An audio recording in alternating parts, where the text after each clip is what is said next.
We back live. I still got this to work on. Right there. This is it. This is me finishing it, okay? This, I will tell you right now, is the last time I'm working on this piece. Let me check this out real quick. Gotta check it myself. Sounds good? Sounds good? Yeah, I like it.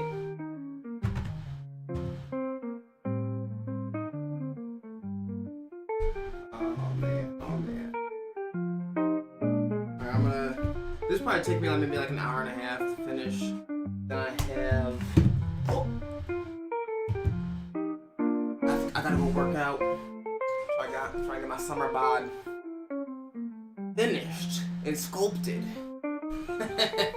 Like it's something that's just going to end once it's been achieved. I'm going for something like this. Let me see it.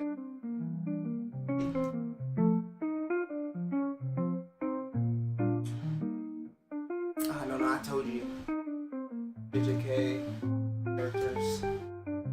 Body like like Toji though. That'd be pretty. What's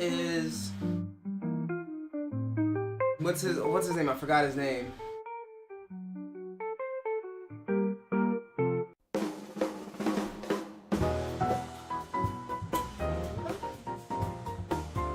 That last episode of Yuta though, fire.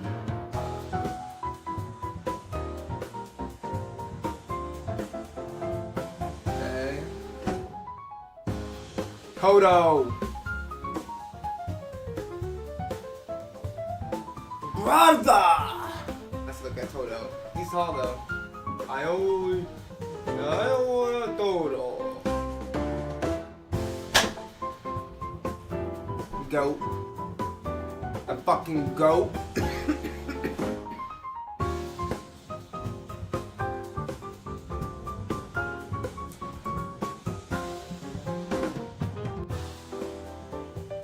I'll listen to this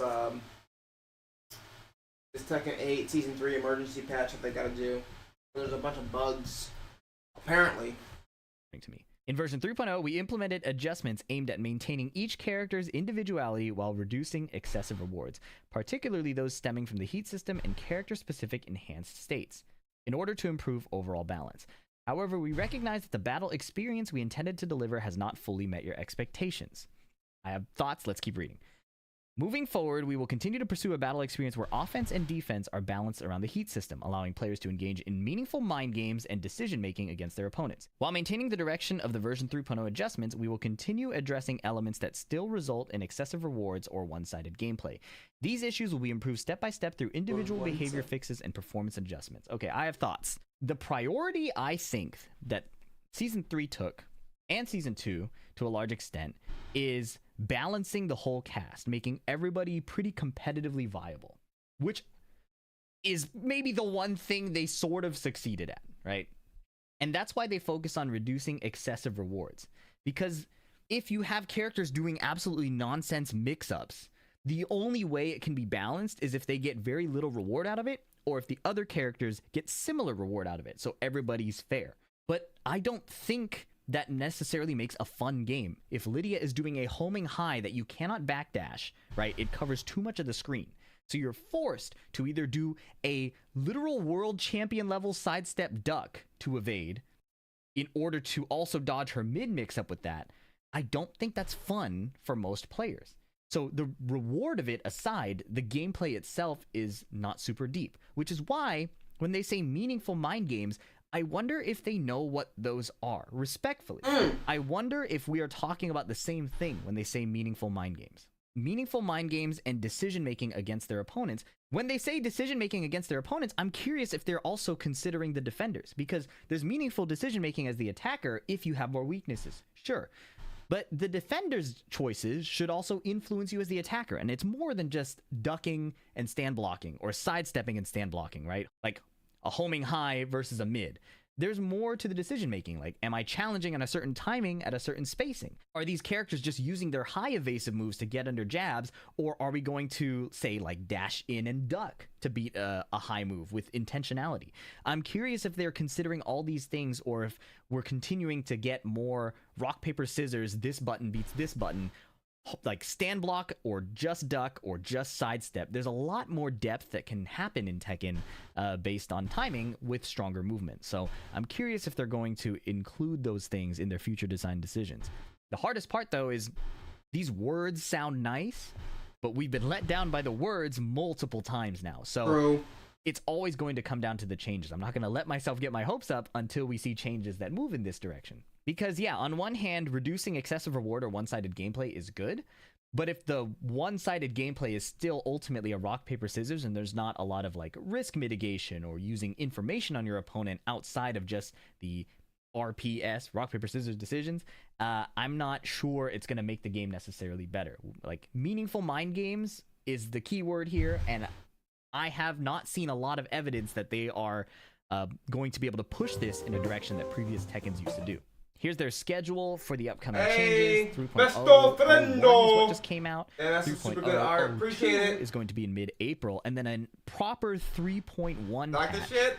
is happening in late spring. Like it? They mentioned battle balance So adjustments. I started listening to this guy talk about the Tekken 8 Season 3 patch that's gonna happen because of all the stuff that's been going on with the game.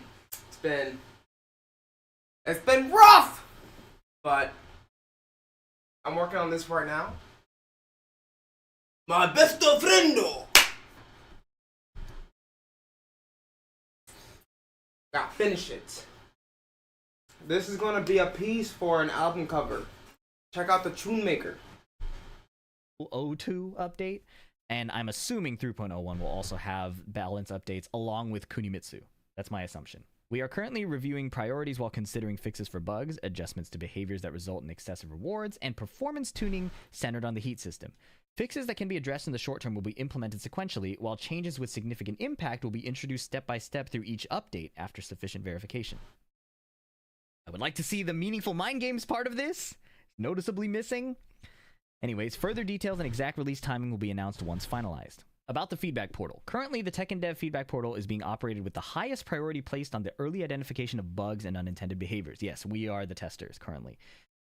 The priority of responses is determined with reference to the level of community reaction engagement within the official Discord server. It's rough, but I don't hate this. If the theory that they're understaffed is true, and the community who historically cares a lot about, you know, where Tekken ends up, is able to provide, you know, testing, this is fine. Like, it's not fantastic to me, but it's better than nothing, right? At least we can get closer to a functional game.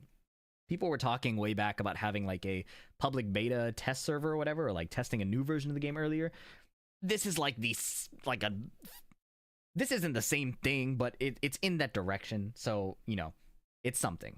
Version 3.0.01 focused primarily on reports with strong community response and limited scope of impact. 3.002 and beyond, other issues and behaviors will be individually reviewed and addressed in sequence. Okay. Adjustments to the battle system and character performance are being made on a comprehensive evaluation, including submissions to the portal. In response to the large number of requests regarding the game, we have introduced a new category that allows users to submit requests related to battle and system. We're also planning to introduce channels within the official Discord where players can discuss submitted requests with each other. We will provide further updates once preparations are complete. We are aware that there are requests for individual feedback from the development team regarding submitted reports. However, at this time, we are prioritizing improvements to the gameplay experience and are focusing our efforts on fixes and adjustments. We will continue to review how to address this moving forward. Yeah, this is the most concerning part, that players are going to make requests to the battle changes in the system. There was already so much noise from the Tekken fan base about what changes are good, what changes are healthy. Yeah, I don't know about cannot fans agree making, like, on what made Season 2 or 3 requests. bad. But I think most high-level players will generally agree that the game is very offense-focused in a way that is not very engaging for the defender. Right? It's not just about the whole idea of turtling against someone and having every move for the attacker be useful to break the turtling. A game can be aggressive and still be interesting to defend against, right? Common example given is the kind of like golden era of Tekken, like Tekken 5 DR, Tekken 6, Tekken Tag 2. Those games had a lot of defensive strength because sidestepping and backdashing was so good. but it also enabled attackers to have a lot of freedom. Because Honestly, now like they need better. movement They need better itself became- sidestepping, and they need better backdashing. Just make it better. Make it easier to dodge. An attack. While there have been sections of the community that disagree with that approach, I think we're seeing the consequence of swinging too far in the aggressive direction, where now buttons do so much that it feels almost impossible to have a robust game that's fun for both defender and attacker. Yeah, 'cause I you hope use that's button something they'll mash. prioritize more than the people who just want their characters buffed. And if you don't believe me, you can check out that Discord. There are a lot of people asking for buffs for their characters, which is quite disappointing to me. I've always been very vocal since Season 1 about every character needing nerfs. Any character you take from this game and you put in an old Tekken game, they'd be a god mode character, top tier. I am always hoping that they tone down the experimental changes, because if we are going to go back to that old argument of, Tekken having an arcade release and then a refined release, the arcade release experiments a ton and then the later releases tone it down. I'm hopeful that toning things down becomes a philosophy that the dev team is willing to accept. Ultimately, it's a lot of words about what they plan to do, but as we've Good seen stuff. through multiple... Good stuff, Fi. Good stuff. Let's see. He got another video about Pax Judaica. So, Iranian jazz. Why am I getting recommended Iranian jazz? That's peculiar, but Let me make sure it's recording and that the green is on, okay? okay. Yeah, thank you.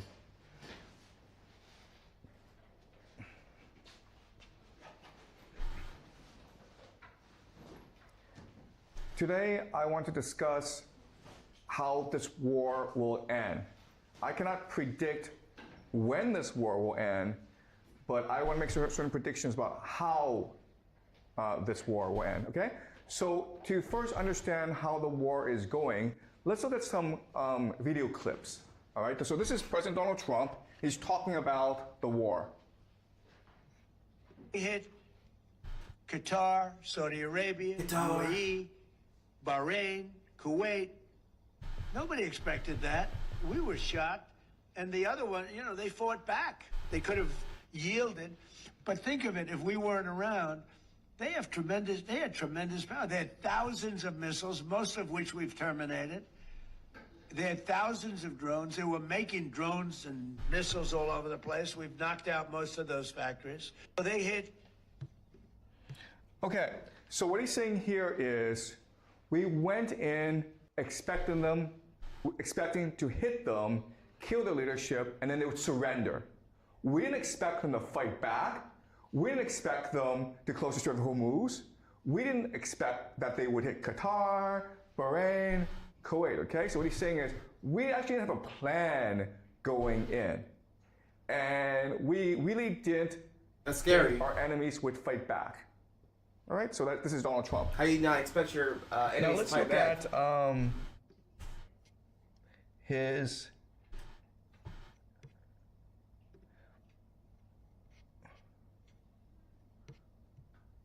President's preference is always peace. There does not need to be any more death and destruction. But if Iran fails to accept the reality of the current moment, if they fail to understand that they have been defeated militarily and will continue to be, President Trump will ensure they are hit harder than they have ever been hit before. President Trump does not bluff, and he is prepared to unleash hell. Okay, so what is she? This is Karen Levitt, and she's the press secretary for the White House. And what she's saying is, look, we've defeated these guys, but for whatever reason, the Iranians don't know that. That's the problem. The problem isn't us. We came in with the right strategy, we did everything right, but for whatever reason, the Iranians, being stupid, don't know they've been defeated. All right?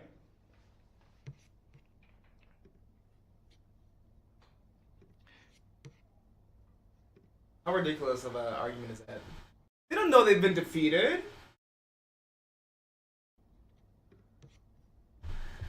Never in history has a modern military.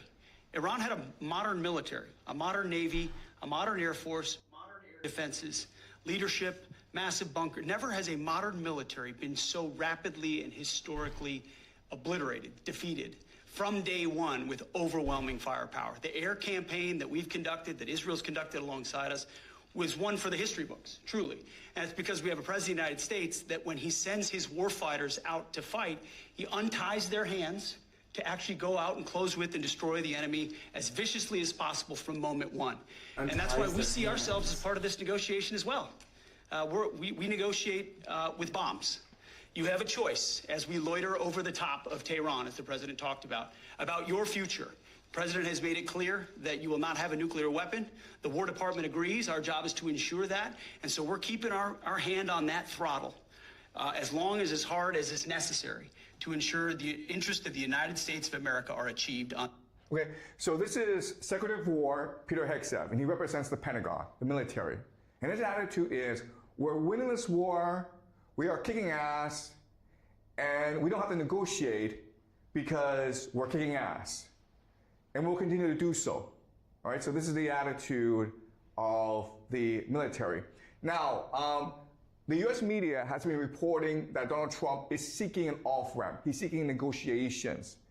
And what Peter Hegseth says, no, let's negotiate with bombs, man. Essentially.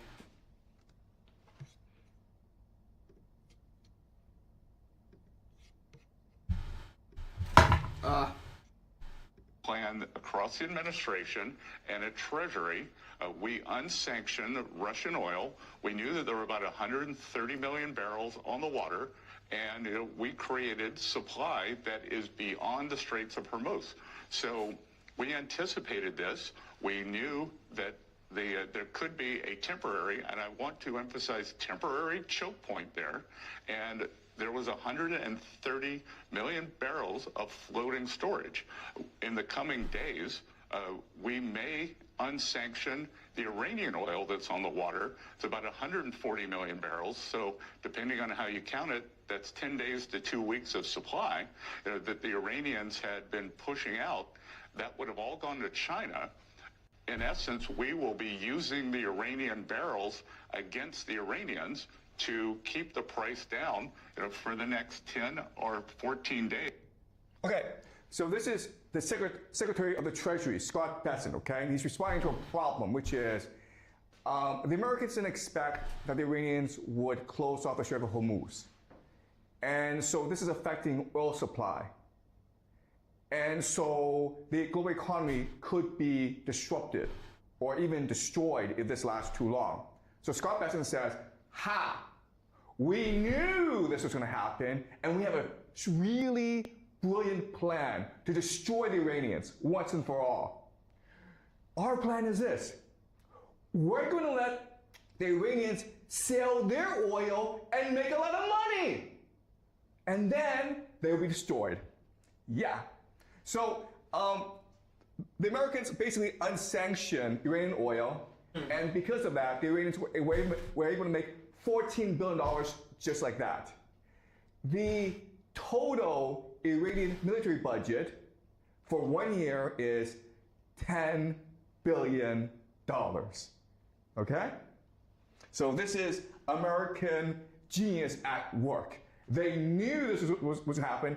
They knew the Iranians wanted to destroy the global economy. So the Americans were like, we'll just make them rich so they can't destroy the global economy. We got them now.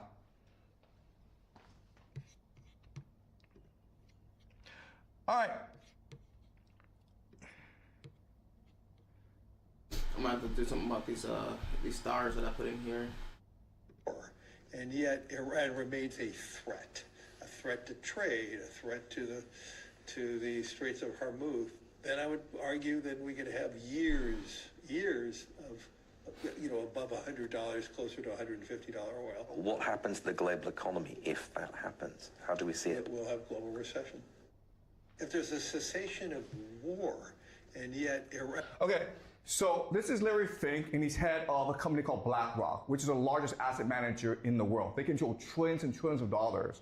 And what he's saying, he's being interviewed by the BBC. What he's saying is, we can't stop this war now, because if we stop this war now, that means that the price of oil will be too high for many, many years. The Iranians will control the Strait of Hormuz, and therefore we must fight this war to the end. What he doesn't address is, Well, if you didn't start this war in the first place, you wouldn't have this problem.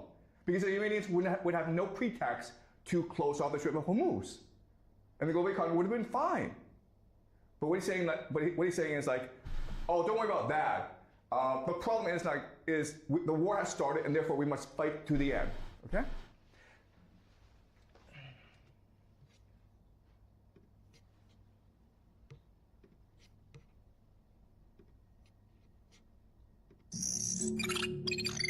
The fuck is that? Fucking scared me.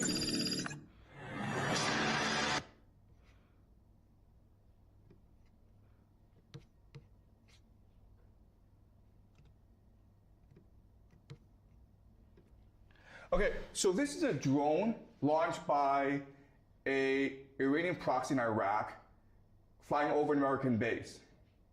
And as you can see, there's nothing stopping it, okay? It's just flying over this American base. It's being remote controlled. It spots 2 American helicopters and destroys one of them, okay?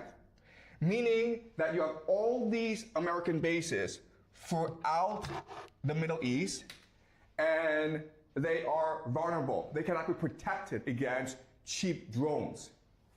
So from an American perspective, this war will either bankrupt the Americans or this war will be lost, okay? But it's very hard to fight this war against a determined enemy. So what I want to do now is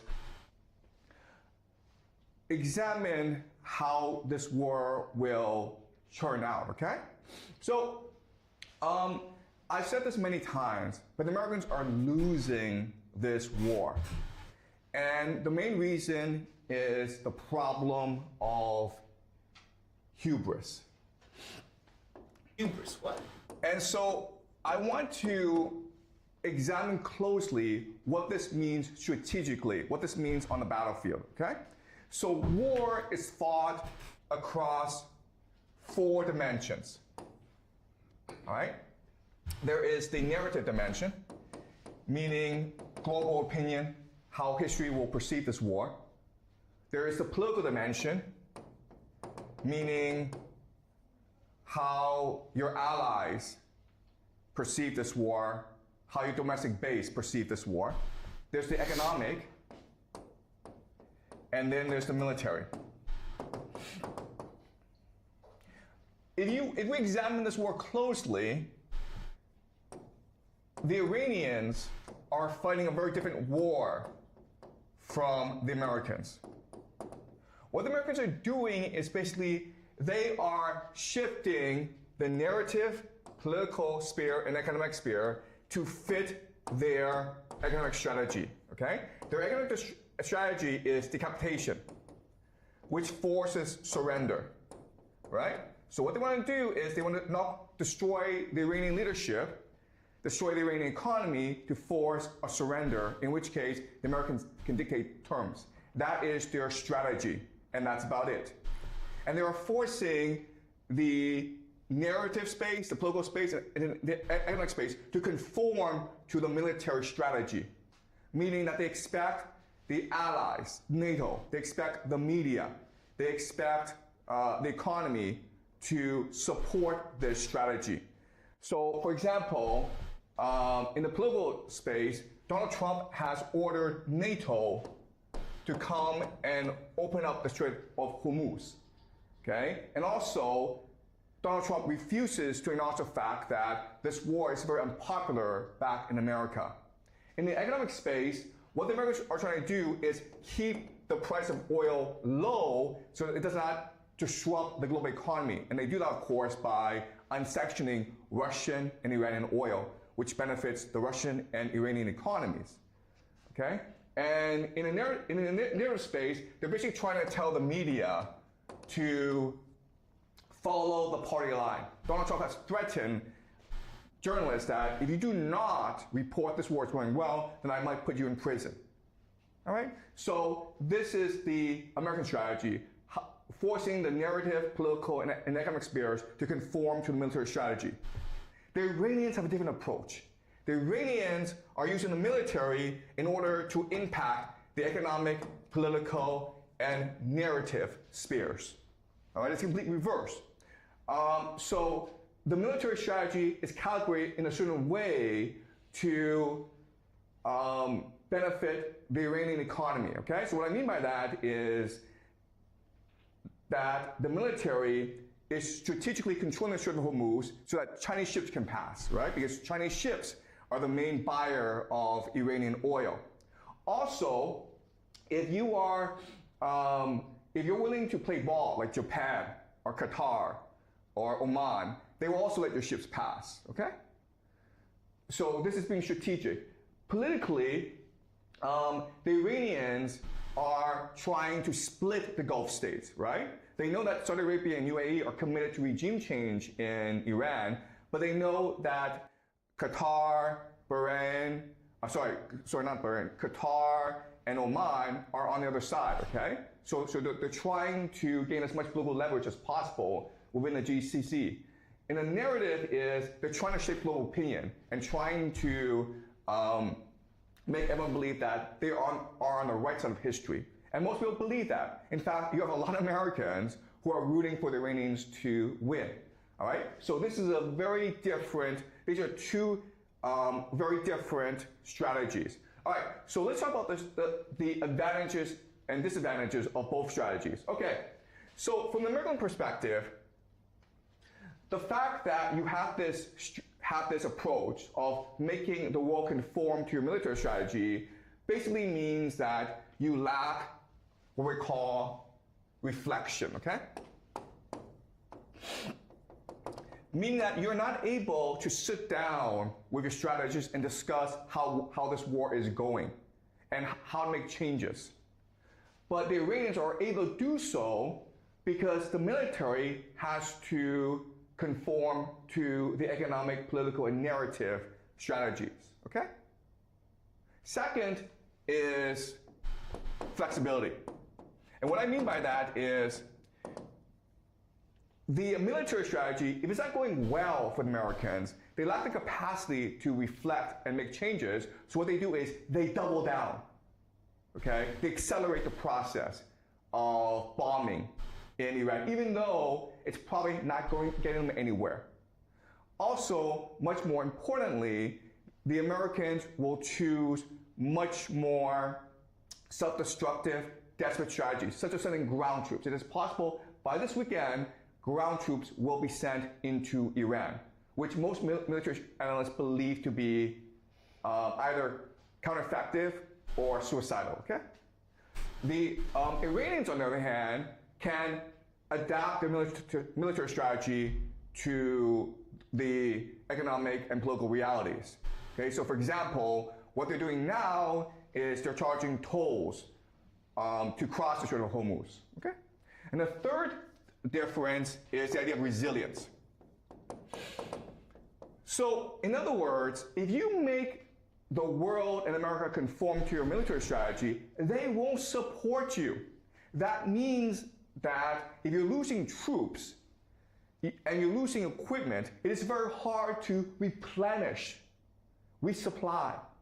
Whereas the complete opposite in Iran, where because they are winning popular opinion, because their economy is becoming stronger in this process, because they're winning more political allies, they can actually draw on more support from the population, and they can also recruit foreign fighters and foreign support, foreign sympathy for their cause.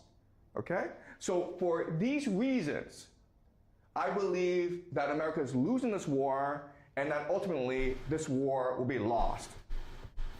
When this will happen, we don't know, because America is an empire and they can actually drag us on for at least 20 years. All right? Okay. So now that we've discussed why America will probably lose this war, I want to now shift our focus to discuss how the world will change because of this war. What does the end of this war look like? And to do that, what's really important is to go back to our model of how the world works, okay? So remember, last week we discussed the structure of the world. And at the very core is the empire. Because the empire provides the muscle, the military might, to shape the contours of reality, okay? And then with the empire, you have the finance, okay? Finance includes City of London, Wall Street, Bank of International Settlements, and asset managers. And they are the game masters, okay? Okay, the empire is the muscle, but the finance are the ones who actually set the game. And then this creates the global economy, which is based on the US dollar, right? But you can't actually have people believing that this is the way the game is structured, because then people won't want to play the game. So what you do is you create an additional layer of multilateral organizations, what the Americans like to call the rules-based international order, including the UN and the WTO, okay, and other organizations. But this makes people believe that the way the world is structured is fair, open, and transparent. And you hide the finance and the empire behind multilateral organizations, okay? And then to justify this system, you have the culture, education, and media, which then creates the different legal infrastructure of different nations and the values as well. Okay? So this is how the world is organized. We also discuss how there are these organizations that are above the nation state, that are above the system in order to benefit from the system, to keep it going, but also to extract rent from it. And these include intelligence, crime, and science. We also discuss how the organizing forces behind intelligence, crime, and science are transnational capital,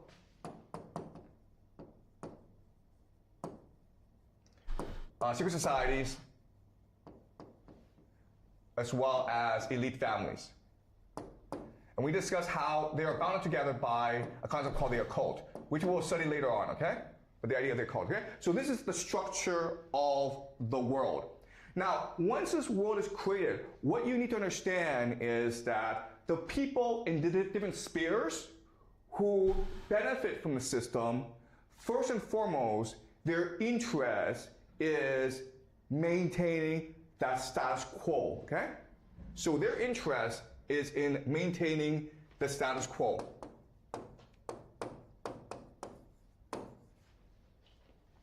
All right?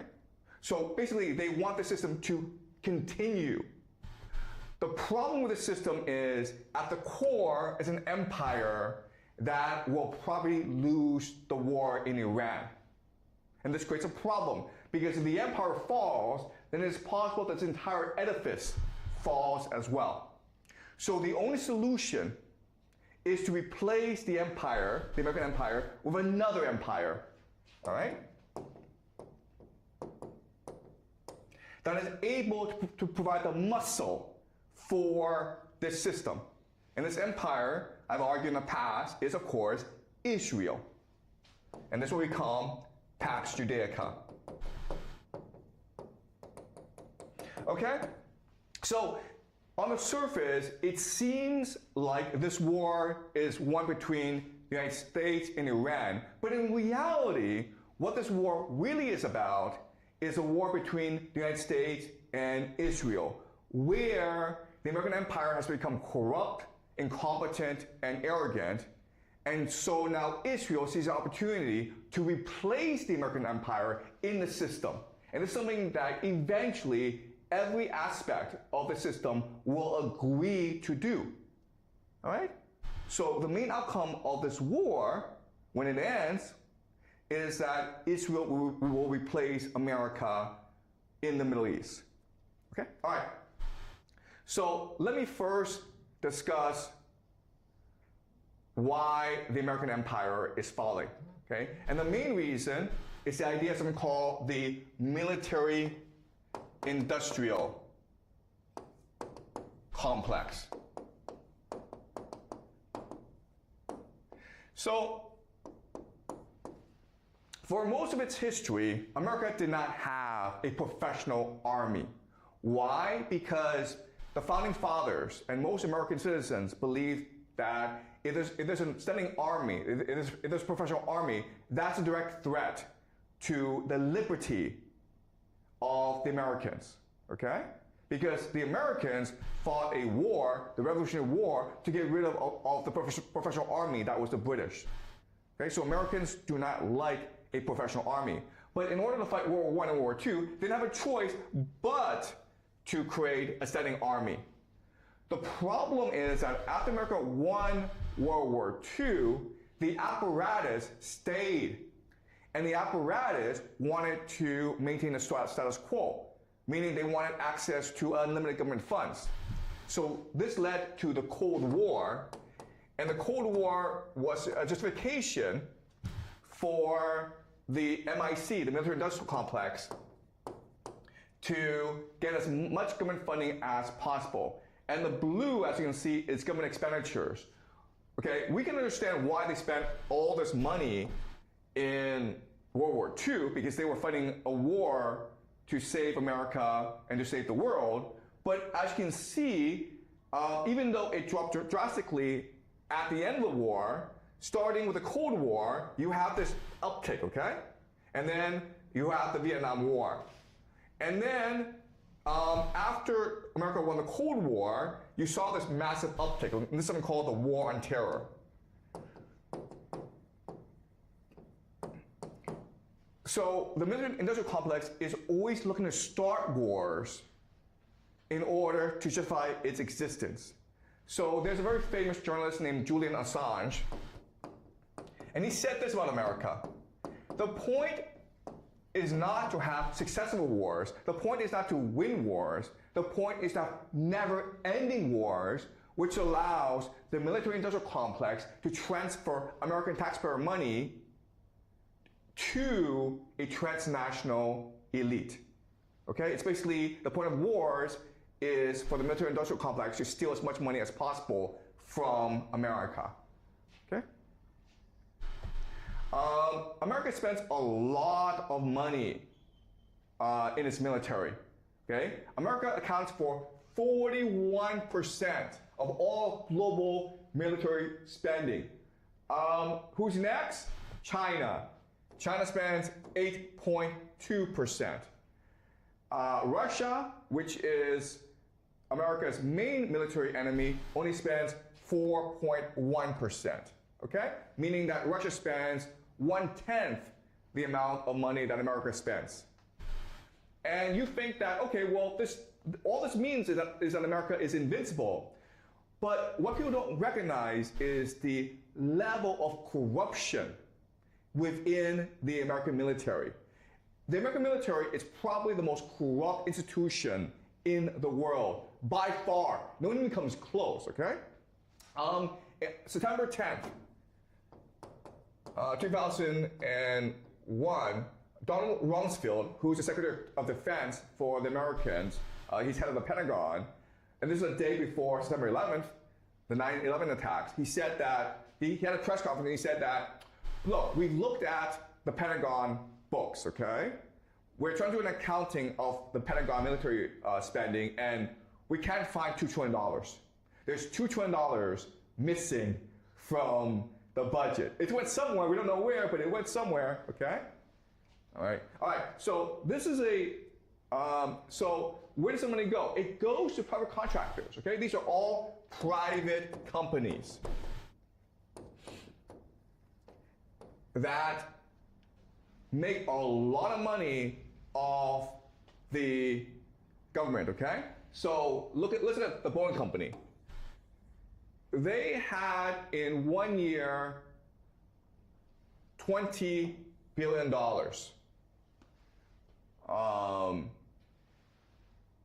from the government. They got $20 billion in contracts from the government, okay? To do so, they had to spend $16 million in order to lobby Congress through advertisements, through political campaigns. And then they bribed, this is a bribe to politicians. They spent $2 million, okay? So this is a really good business to be in. You spend $2 million, you give them bribes to politicians, then you spend $16 million on campaigns, and then you make $20 billion, okay? This is extremely profitable. The difference, of course, is being picked up by the American taxpayer. The Boeing company is not just a defense contractor, but also makes civilian airplanes. And for these past few years, there's been quite a few cases of civilian airplanes falling out of the sky made by Boeing. Okay, so for example, the Boeing 737 MAX. Okay, there was a recall because there were some engineering issues with the plane. Now, there have been a couple of whistleblowers who've come out and tried to say that Boeing is a very corrupt company, and for a reason, they died. Okay, they just disappeared. We don't know why, but when they were about to testify against Boeing, they somehow died. All right. This is a really interesting story that shows you the level of corruption in the Pentagon. There is this woman who's a contractor for the Army, and she stole $103 million. Okay? That's a lot of money, $103 million. She stole it. The Army didn't know, and she kept on stealing, and no one seemed to care in the Army. But then the IRS, this is the Internal Revenue Service, they recognized that she was getting all this money from somewhere, so they investigated her and recognized, oh my God, she's stealing from the Army. So the IRS told the Army, and that's when the Army recognized, oh, we have a problem, okay? The fact that the Army didn't notice that she was stealing $103 million tells you, actually, theft in the military is probably a very common thing. All right? Man. So, bro, ultimately, what this... I'm trying to... Okay, let's see.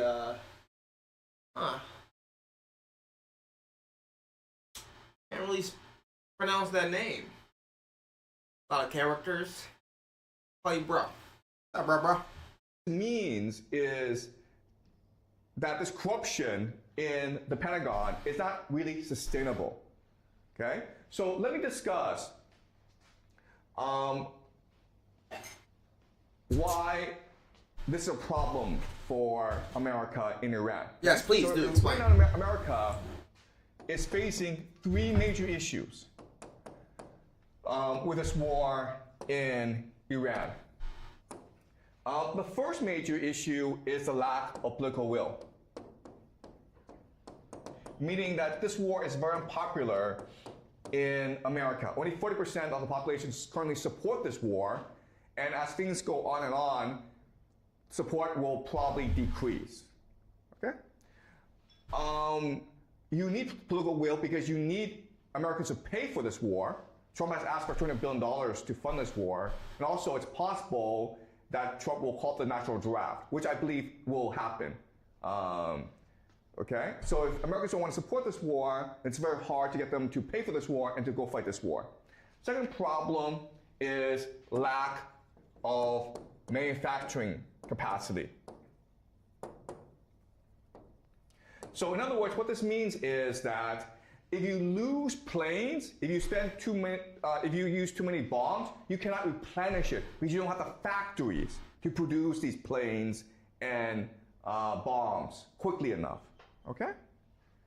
And so if this war drags on too long, then America will just run out of bombs. Now, and the third problem for America is unwillingness to sustain casualties. Okay? And what this means is that the American military is afraid of reporting deaths, casualties, which is weird because in a war, soldiers die. That's just the reality of war. But the Pentagon is afraid of reporting too many deaths because of the fair political backlash. Okay? So these are three major problems for the American military in Iran. These are the three major constraints. Yeah, because fuck that. Right? I'm not getting drafted. So the Americans can't actually resolve these issues. America will probably lose this war, in which case this gives opportunity for Israel to prove to the world that it should be the empire, okay? And it proves it can be the empire by showing that it does have the political will, it doesn't have the manufacturing capacity, but that's more solid, okay? And it is much more strategic. The last thing is that it is resilient, meaning that it is willing to accept casualties, okay? So basically, the idea here is the global elite, they need an empire to provide the muscle, but the empire must prove that it can serve the needs of the global elite, okay? So an empire must prove three things. First of all, it must prove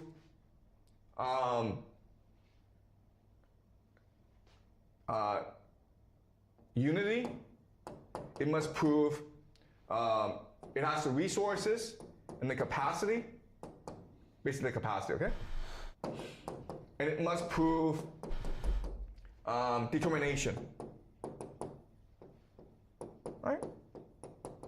So to understand this idea, let's just do a thought experiment, right? Let's just say that we're venture capitalists. We have billions of dollars, we have trillions of dollars, and we want to invest in a company, okay? So we're approached by two companies.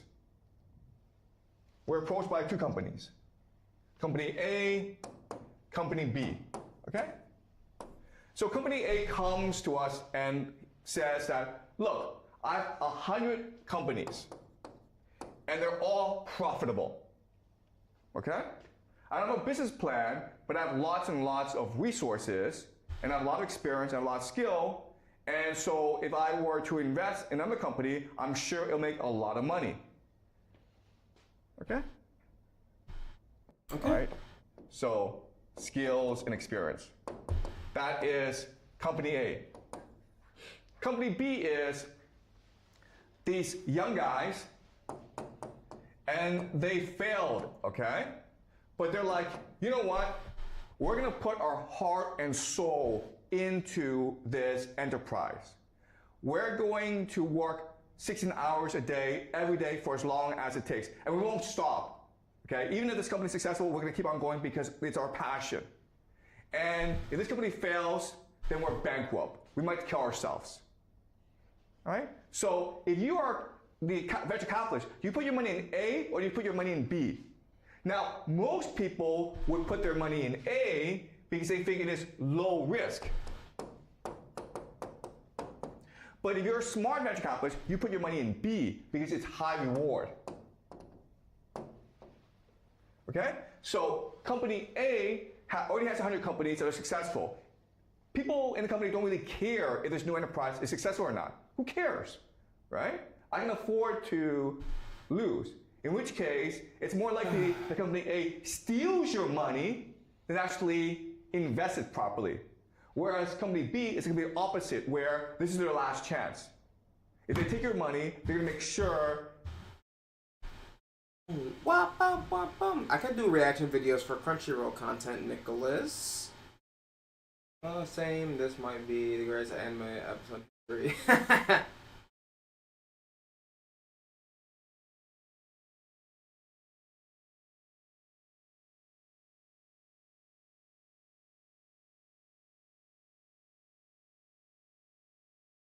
I think Ultra Instinct Goku. Ultra Instinct Omen Goku is probably still better.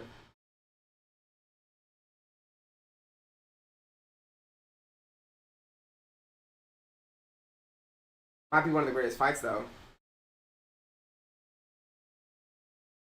So when Ultra Instinct Omen Goku first came out, you're like, oh shit! First time he was getting his ass whooped by Jiren.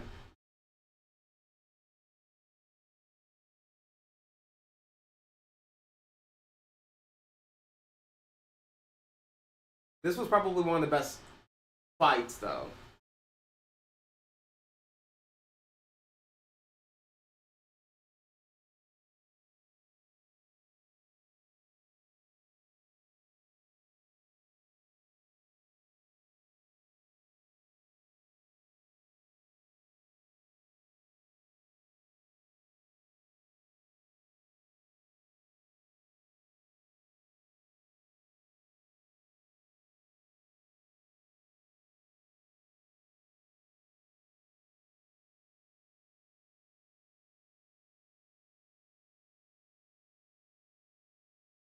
that they grow it, because if they don't grow it, then they themselves die.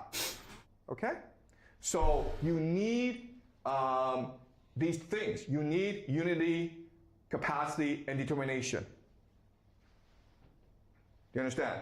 And so what Israel is doing really is basically auditioning to the world, we are ready to replace America. We are ready to be the new empire. Okay? All right. So let's look at what's happening. America has this MIC. And so the MIC, military industrial complex, what they're good at doing is producing very expensive weapon systems. But unfortunately, when you actually put these weapon systems into war, it doesn't really do anything, okay? So this is the Patriot missile system that's supposed to protect the GCC in Israel and the American military bases. This is gonna be tough because this piece is supposed to be like missiles. Guess what, guys? Doesn't really work, okay? In fact, as you can see from the video, right here, the Iranians can basically fly drones anywhere in the Middle East, and the Americans can't really stop them. All right, so this is billions of dollars, doesn't really do anything. This is called the F-35. The F-35 is the most advanced fighter jet in the whole world. It has stealth technology, meaning you can't actually lock onto it using radar. This cost $100 million each. Took 26 years to develop. So you would think, wow, it took 26 years, so this must be really, really good. No, it took 26 years because the MIC is really corrupt and they want to steal as much money as possible. Okay? And in this war, the Iranians have already shot down at least one of these jets. Okay? This is not supposed to happen.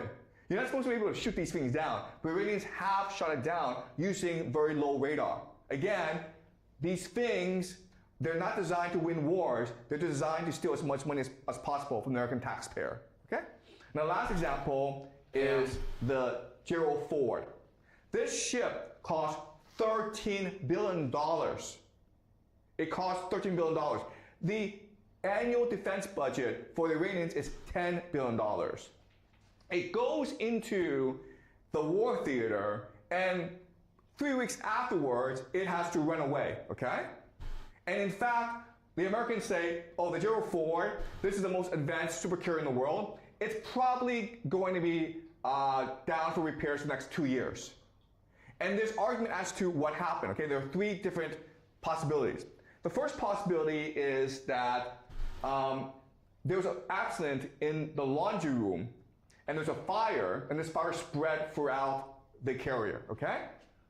Which means that actually the carrier is not very resilient. Okay, so that's one possibility. And that's what the official story is. But there are also others who say like the Iranians hit the ship with a missile. And so the Gerald Ford can't protect itself from Iranian missiles, so it ran away. Okay?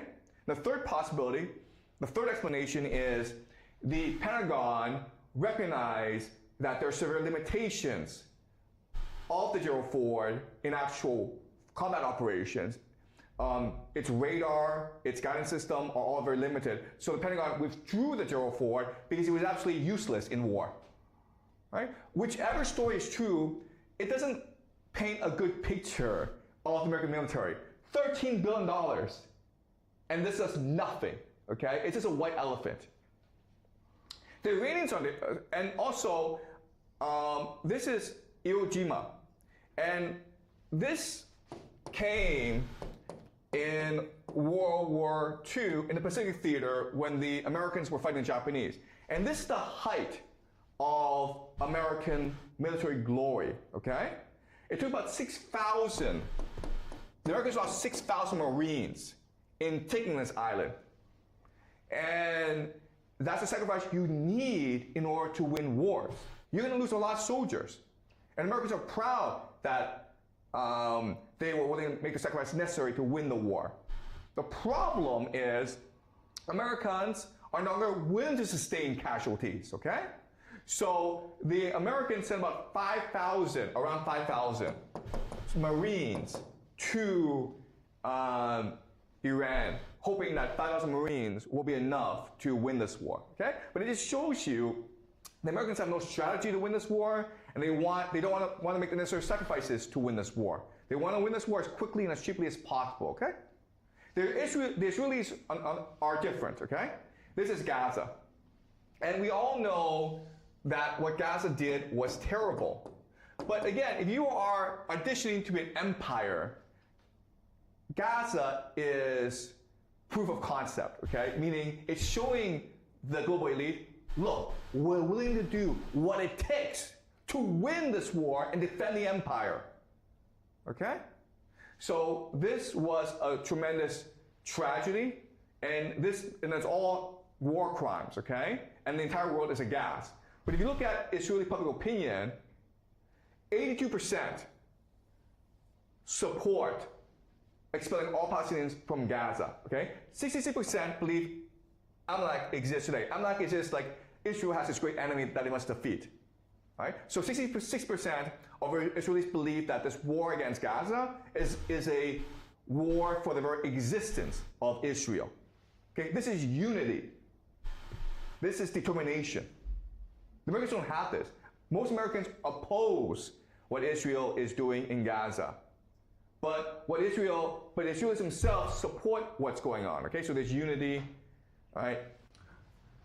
So in 2024, there was the famous Lebanon pager attack. Okay, meaning that the Israelis were able to implant bombs into pagers that went to Hezbollah members, and then it blew up. Okay, and maybe from a military perspective, it didn't accomplish that much.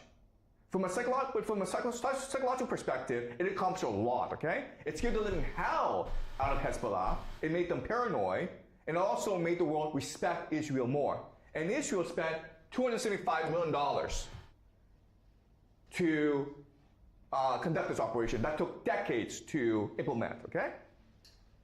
And you're like, okay, why is Israel telling us this? Because again, Israel is auditioning to be the new empire. It's telling the global elite, look, not only will we fight this war for you, not only will we be your muscle, but we'll do it cheaply, man.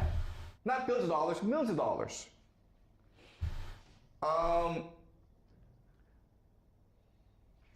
This is ISIS. ISIS, Islamic State, okay? And this is considered a terrorist organization. These Sunni extremists who go around and beheading people, all right? Now, this is from the New York Times, and the yellow tells you areas in which they operate. And as you can see, it's really across the Middle East. And the red are incidents of attacks directed by ISIS, okay? Now, something that's really funny about all this is ISIS attacks everywhere in the Middle East except for one country, and that country is Israel. Okay? Really funny how you have these Muslim extremists going around committing all sorts of atrocities everywhere in the Middle East except Israel. And so that's why a lot of people believe that Islamic State is actually a creation of Mossad. But again, Israel is happy to know this because again, Israel is auditioning to be the new empire. And what Israel is saying is, we don't have to use the American strategy of just bombing everyone to death, okay? That's expensive, that's brutal, and it's not very strategic. We can use Mossad to infiltrate groups and use these groups against their comrades, their neighbors. Isn't that much more efficient? Is that much more effective, okay? So what Israel is saying is, we are much better at controlling the Middle East than the Americans. So let us control the Middle East using our strategies. Okay? This is a story of a Mossad agent who was disguised as an ISIS preacher. Okay? And this happens a lot. There are lots of stories where you have these ISIS commanders or agents, and when you arrest them, you discover, okay, actually, they're actually Mossad. Okay? So ISIS is basically a Mossad operation. All right, so the main story here is, okay, if you look at history, the relationship between Israel and America is actually pretty simple. Israel is the pit bull for America. The problem with an empire as it grows old is it doesn't want to do bad things. Okay? It wants to feel good about itself. Therefore, it subcontracts the violence, the murder, the genocide to different people, okay? To mercenaries, the Israelis in the Middle East. And this is a pattern throughout human history. So the Romans started out as mercenaries for the Etruscans in Italy. The Aztecs started out as mercenaries for the Colhuacan in Mexico. The Greeks started out as mercenaries for the Persians, okay? The Mongols started out as mercenaries for the Chinese. The Akkadians started out as mercenaries for the Sumerians. The Mamluks started out as mercenaries for the Ayyubid dynasty in Egypt. In every instance, what happened is the mercenaries eventually got to a point where we are the ones killing ourselves for this empire. The empire is corrupt, decadent, and weak. Why don't we just take it over?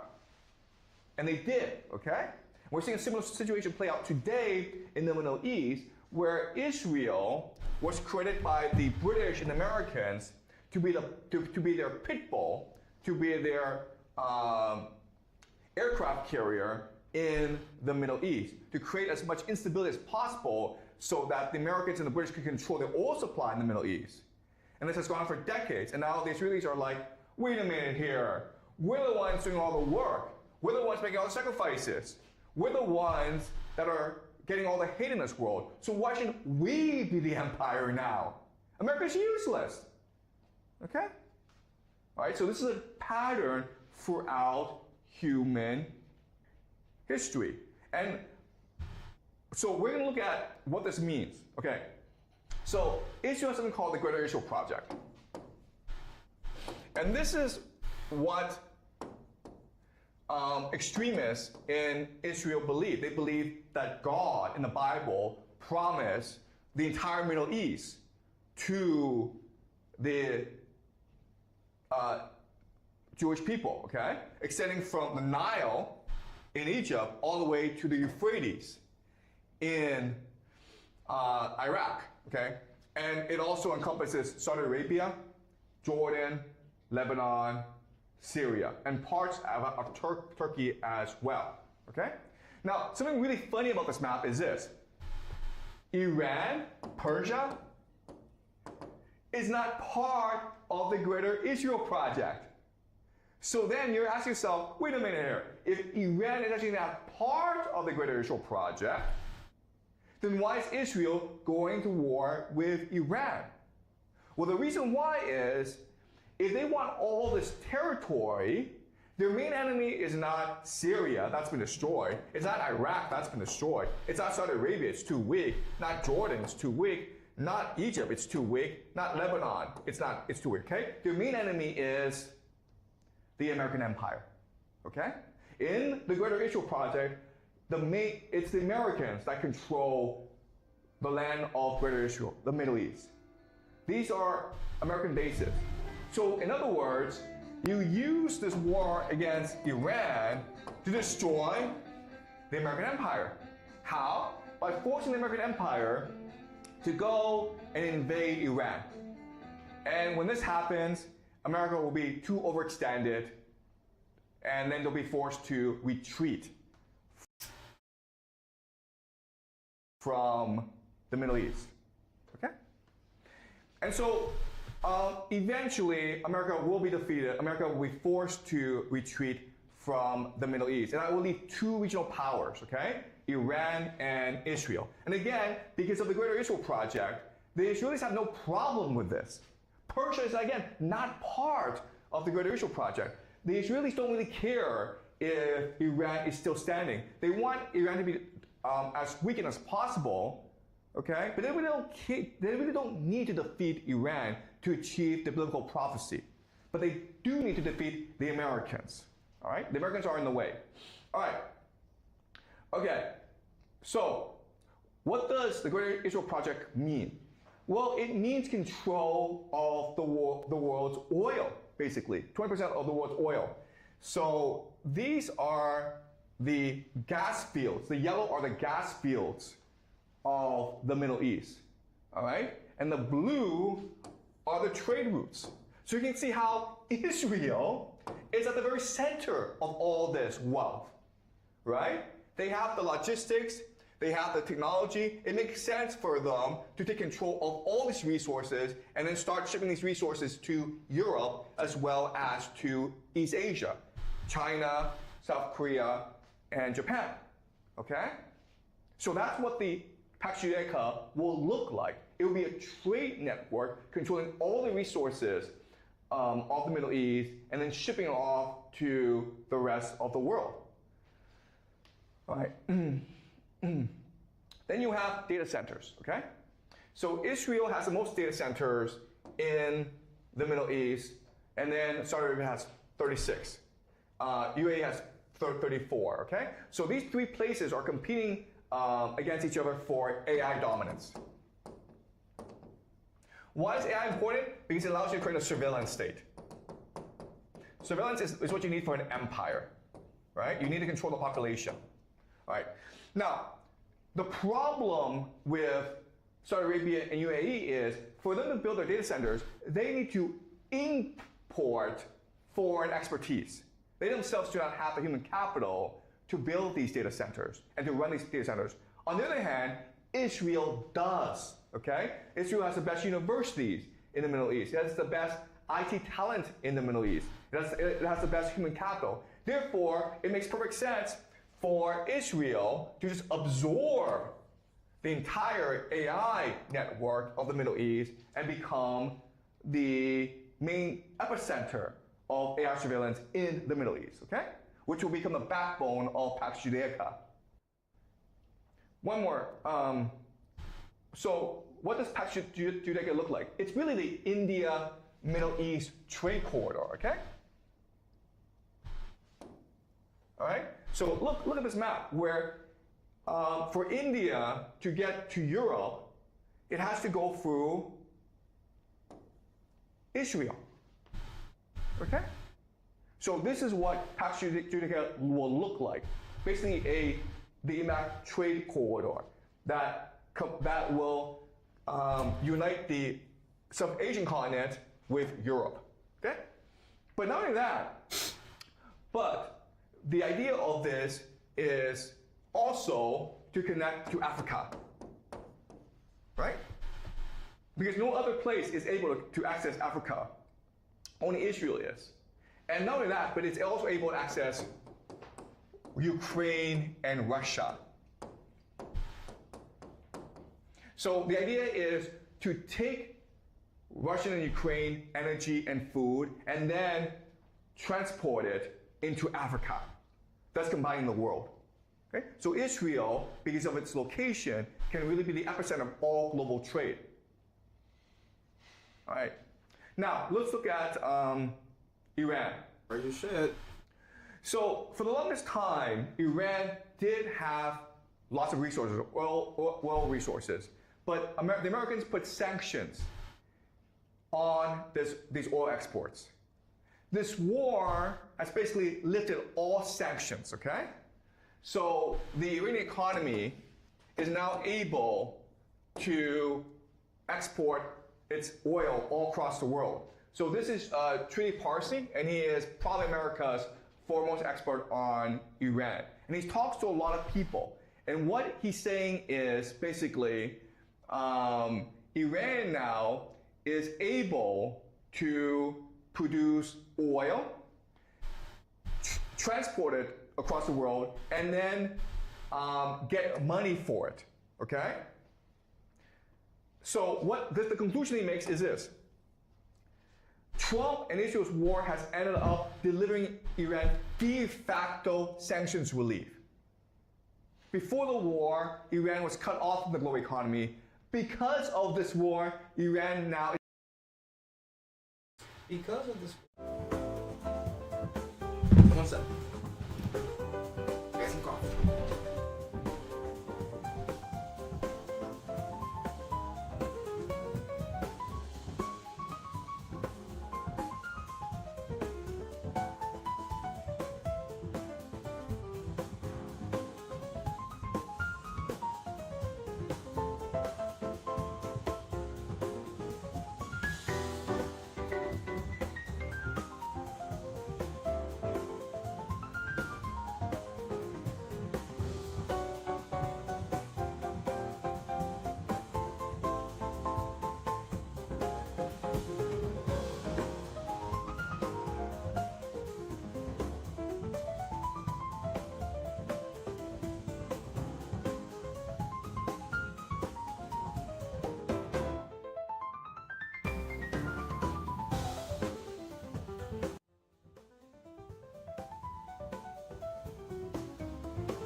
Ate a little naan.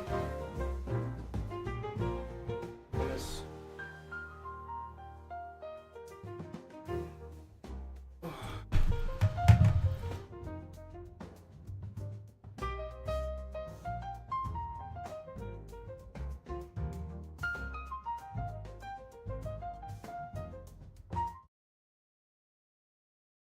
Is becoming embedded into the global economy. It's the complete opposite of the intention of this war. And what this means is Iran is now less incentivized to end the war. Okay? The more this war keeps on going, the more Iran benefits economically. All right. So Iran, once this war ends, becomes the epicenter of two major trade networks. Okay, the first is something called the North-South Transport Corridor that links Russia, okay, and Iran together, okay? And this will then allow Russia to There's a phone vibrating on his microphone. access India and Asia, and allow Iran to access Europe. Okay, so this is the North-South corridor that's controlled by Russia. But also, you have, of course, the Belt and Road Initiative. And guess what? Terrain is also at the epicenter of this trade network. Okay, so for China to access Europe, it has to go through Iran. For Europe to access China, it has to go through Terrain as well. Okay? So this is what the new world will look like after the war. You'll have two regional powers, Israel and Iran. And they will have their own independent trade networks, and they will have their own access to resources. So Israel will control the resources of the Middle East, and Iran will control the Strait of Hormuz, okay? And with the Strait of Hormuz, they collect a toll, which will feed the economy. They will be helped by Russia and China, because it is in Russia and China's best interest to develop the infrastructure of Iran to facilitate global trade. Okay? But then you're like, wait a minute here, but Iran and Israel are enemies. Okay, so this is a misunderstanding.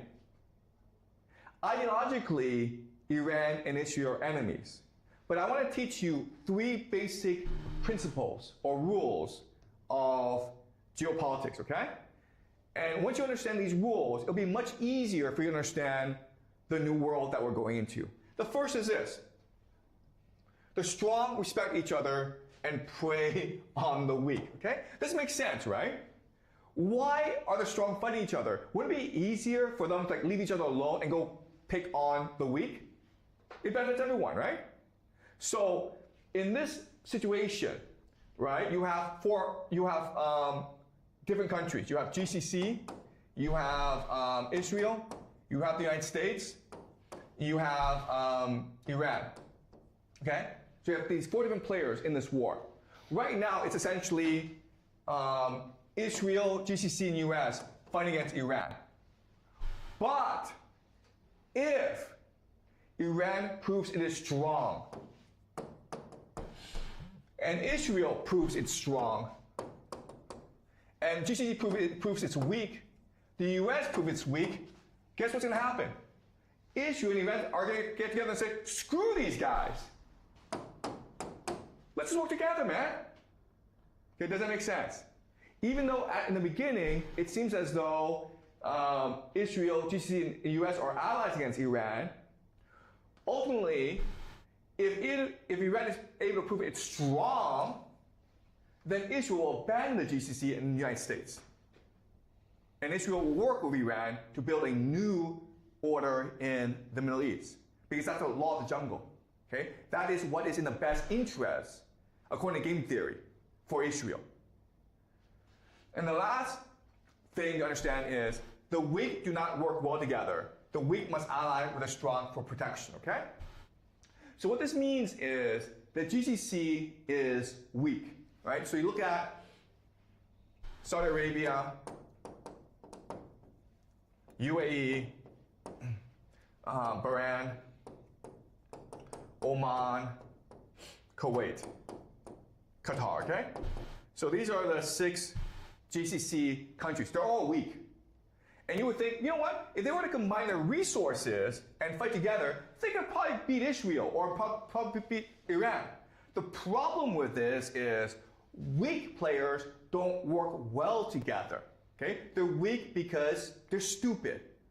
And so what they do is, rather than seek to work together, what they do is they seek to ally with stronger forces, okay? So right now, they're all aligned with the United States and Israel, all right, against Iran. But as this war progresses and the US falls, then what will happen is that they must either choose Israel or Iran. And what's going to happen is that you might have some places, Qatar and Oman, who choose, you know what, screw this, we're going to join Iran. And you have Saudi Arabia and UAE who are like, okay, let's join Israel, okay? But the GCC, regardless of what happens, will no longer be a major geopolitical factor in the Middle East anymore. A lot of them will be destroyed because of this war. All right? So according to game theory, this is what the world should look like after the war ends. But again, this is all theory. Okay? This is a class focused on intellectual speculation. It's meant to be fun. It's meant to make us more curious about the world. It's supposed to heighten our critical thinking skills. This is not meant to be prophecy, okay? I'm not saying this must happen. I'm saying this might happen for these reasons. And if they do happen if they do happen, then this provides us a good framework to understand our reasoning better, okay? If it doesn't work out this way, it's fine because we'll just go back and analyze what went wrong better, okay? What's really important is not to set a judgment. What's really important is keep our minds open and be open to the possibility of different outcomes. All right? Okay, any questions, guys?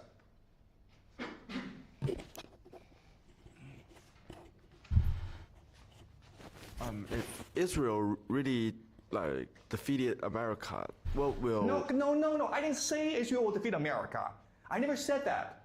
Okay? Well, Israel might. No. Let's be clear about language. I did not say Israel will fight America. What I said is Israel is auditioning to replace America.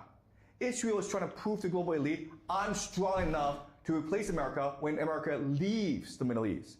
You understand? Yeah. Okay? Let's be clear about language. Okay? Yes? What will Israel try to prove that it's stronger than America? And I'm curious, what the next step Israel will take if, it's trying to show that it's strong. Okay. All right. So, look, Israel doesn't have to do anything different. Israel is determined to win this war, right? That's all it has to do. Israel is determined to win this war, and the United States is not determined to win this war. The United States doesn't even know what it's doing, okay? All right, so what's important, okay? What's really important is to go back to our analysis of, this is, all right. Okay, let's to our analysis, okay? Remember, you need an empire. You need an empire, okay? Then you have the finance, the game masters. And then you have the global economy. Okay, all right. So these different players. And again, there's a really important idea to understand. All these players are interested in maintaining the status quo. Eventually, as this war progresses, they're going to recognize that America is actually a problem. The American empire is not a good thing. It's not a benefit to us. It's a problem for us. And so we need to replace the American empire, right? And who's the only alternative? Israel. So we need to transition from America to Israel if we are to maintain the system. Then they'll recognize that, okay, The problem, though, is America will not go away. Empires don't surrender power willingly. And so we need to create a situation in which America is forced out of the Middle East. Now, Iran cannot defeat America on the battlefield. America can drag this thing on for at least 20 years. But we don't want to wait 20 years because we'll lose a lot of money in the process. And there's no point in waiting 20 years. So we need to force America out of the Middle East. So if we cannot defeat America, if Iran cannot defeat America on the battlefield, what we need to do is cause America to implode. We need to cause a collapse in America. And how do you do that? The economy. If I crash the stock market, if I cause oil to go way up, if I cause a discontent in America, this will cause a civil war in America. And then the American military has no choice but to retreat back into America, okay? And then Israel will naturally take over from America. And this is something we'll discuss next class, okay? The strategy for how to destroy the American empire and replace it with Israel. All right? Okay, does that make sense? Okay, any more questions, guys? Okay, great. So I will see you next week, okay? All right. Okay, so what is it?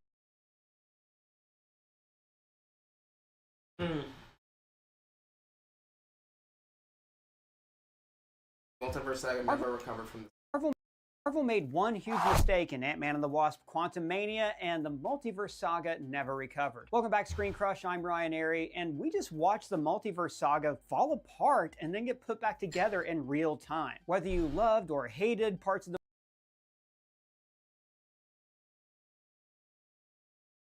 I just got back from the great state of Utah, man. Which, if you've never been there, it's like flying into a fucking postcard. It's ridiculous. It's absolutely gorgeous. The streets are wide, you know, there's space. There's still a lot of mom and pop shit out there, even though I see the expensive apartment buildings being built by, quote, developers. It's fantastic for 24 hours. For 24 hours, it's fucking amazing, and you're sitting there going like, oh, this is why people trash California.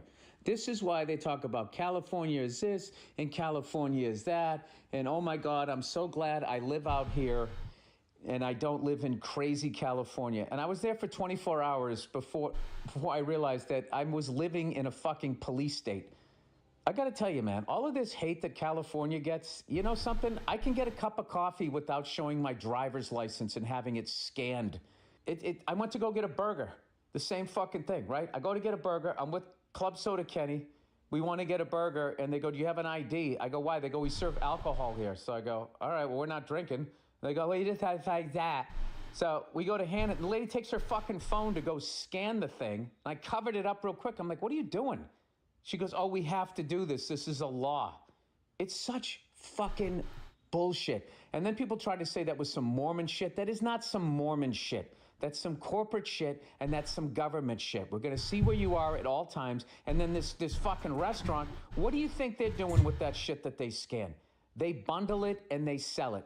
Name, address, driver's license number. Who wants it? Who has the most amount of money? They have no respect for your fucking privacy. I went to a coffee shop. I went out to get coffee at fucking 7:30 in the fucking morning. And the barista asked me for he wants to scan my driver's license for a fucking cup of coffee. You shouldn't scan my driver's license ever. You're not a governmental agency. You're a fucking coffee shop. And let's say even if I was getting a drink, what the fuck happened to just showing you my ID, proving that I was of age? Why do you have to scan it now? Why do you have to track me? So here's my question to all of you fucking people out there who are trashing California, and you guys, you're all informed, you all know your rights, you all have a fucking gun collection, you got a big truck with these bumper stickers that go, these colors don't run, and you allow that to happen in your fucking state. So anyway, how the fuck do you sit back and you accept that you have to get your fucking driver's license scanned for a bunch of corporate after all your fucking posturing about how awful California is and all of this shit? Because you know what it is? It's fucking racism. That's what it is. That's how they get away with it, because they got you thinking just because you got white skin that you got some sort of Delta Sky Miles as a fucking person. So these fucking white people can take away all your fucking freedoms because they're sitting there going like, no, no, no, look over there. Look at the immigrants. Look at the illegal immigrants. Look at the blacks. Look at the Chinese. Look at the Venezuelan. And you fucking look every time. Fucking police state. And it had all these great mom and pop places. I got to give some a shout out. I went to a cigar place out there. The Beehive was fucking fantastic. Regular people. Great conversation. Went in there. They helped me out. They were fucking great. Fucking great. Fucking did my show at that whatever the name of that theater was. Crowd was great. The mountains are great. The air is fresh. Streets are wide. I fucking love that city. But you can't do anything without them scanning your fucking driver's license. Let's say something positive. I absolutely fucking love Utah, and my heart goes out to you that you gotta fucking have your driver's license scanned everywhere you go. I don't know, this insane level of monitoring an individual getting a cup of coffee or trying to get a sandwich is not a good sign to me. It's like nobody's rebelling. What the fuck is the problem? What are you up to that you're gonna need to know where the fuck everybody is at all times? Because that's really what that is. Because that bullshit, they try to blame it on Mormons. Oh yeah, they got these weird tobacco and fucking alcohol. So what? I'm not purchasing either one of those things. I'm getting a cup of coffee. I want a burger. You're not scanning my fucking driver's license. I don't see the Mormon church here. What I see is a corporate business taking my personal information and then bundling it and selling it. I don't know. Fucking bizarre. Kind of crazy. Surveillance state. It feels.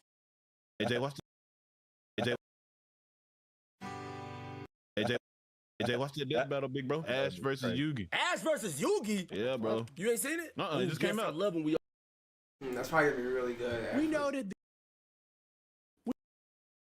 We noted the other day when Gavin Newsom was on with, who was it?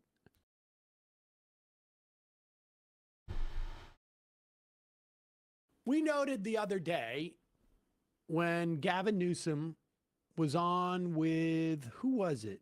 PodSave. PodSave America, and was willing to say that Israel was an apartheid state, which was surprising because a couple of months earlier, he was on with Van Lathan and sort of like implied that Van Lathan was maybe had some bias against, special type of bias against Israel for asking what his perspective was on Israel and whether he took money from AIPAC.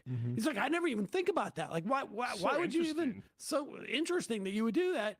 And then he came on PodSave months later when really things had become more than obvious for the Democratic Party that support of Israel and providing them weapons is toxic amongst really almost the entire Democratic Party now.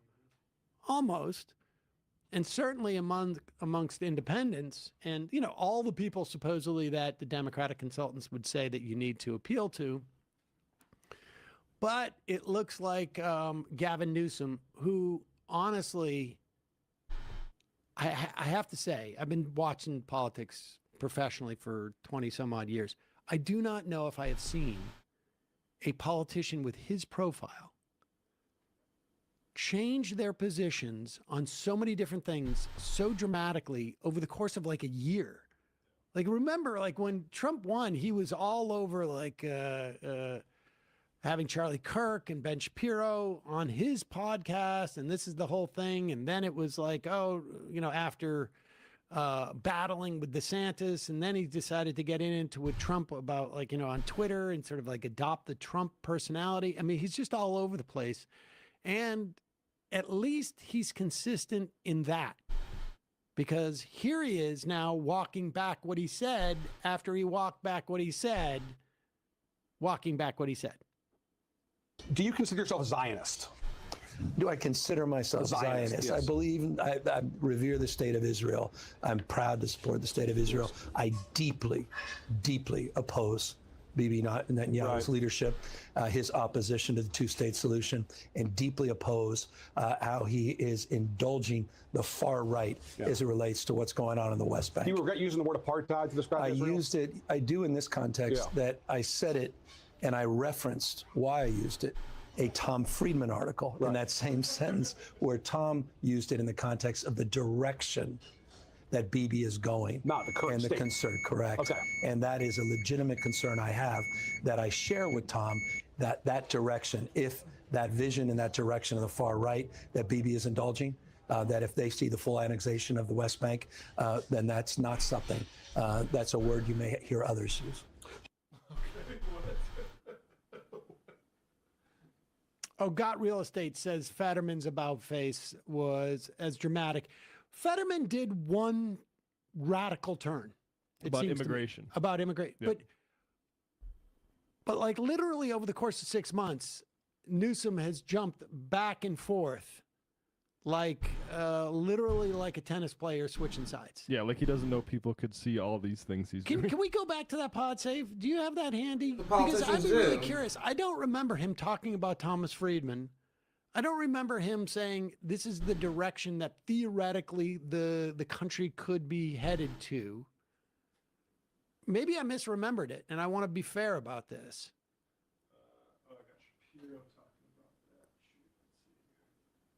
Because I don't want to say that Gavin Newsom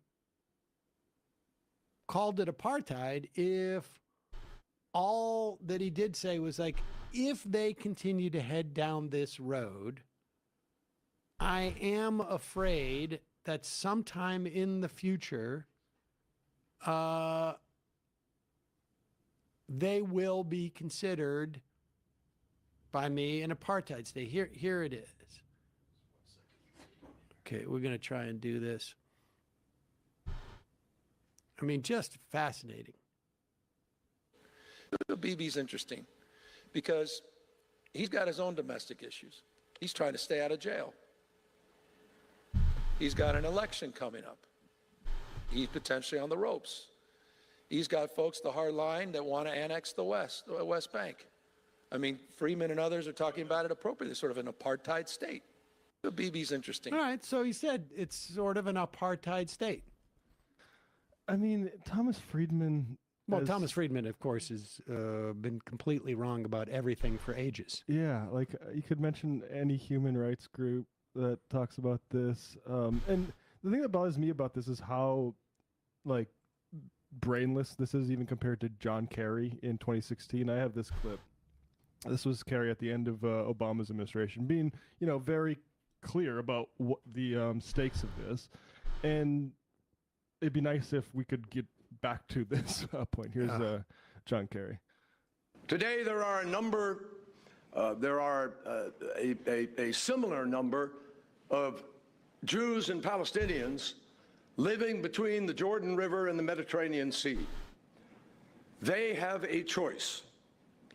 They can choose to live together in one state, or they can separate into two states.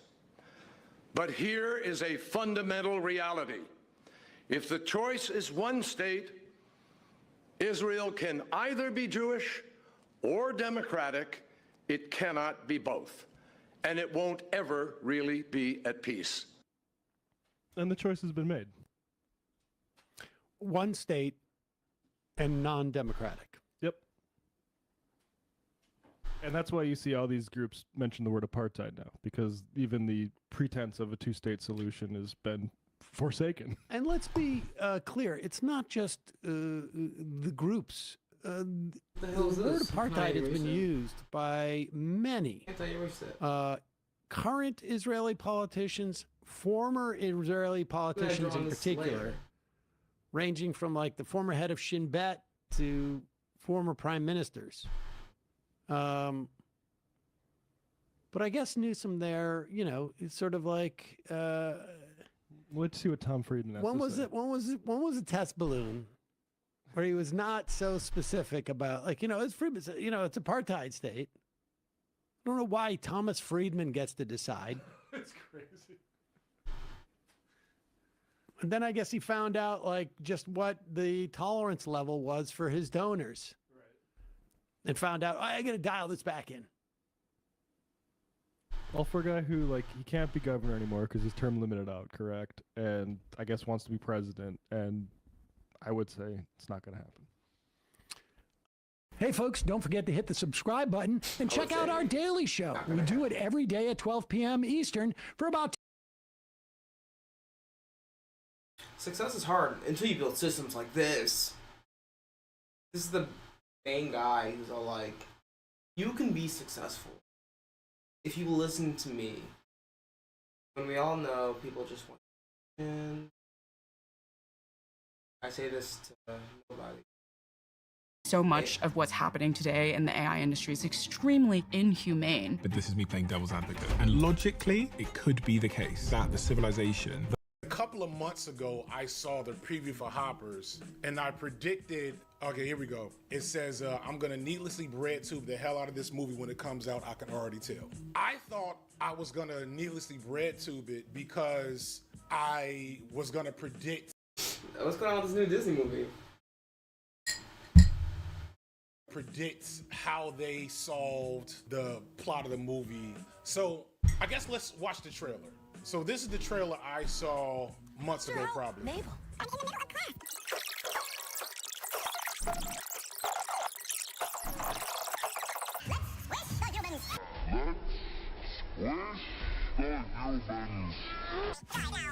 So Warmstick says revolution regret. So I was like, okay, they're gonna pull a move where the clearly in the right righteous force goes too far, and through the power of friendship or, seeing the good in everyone, we decided, hey, if we behave like that, we're no better than them. Spoilers, if you want to go any further.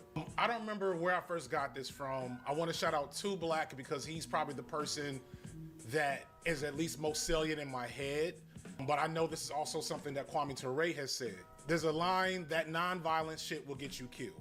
This idea of being non-violent is actually a form of violence. The state has a monopoly on violence. Killmonger effect, that's another one in there, right? This idea that violence has no place in political or liberation efforts is a false one given to us by oppressors who have never been hesitant to use violence to pursue their political aims. I am not saying I hope everybody that listens to this gets a brick and a Molotov cocktail and hits the streets tomorrow, but I'm saying that if and when that happens, it will be purposeful and appropriate response to the situation we're in, right? Yeah, if you kill him, you'll become just like him, yada, yada, yada, yada. I thought that's where they were gonna go.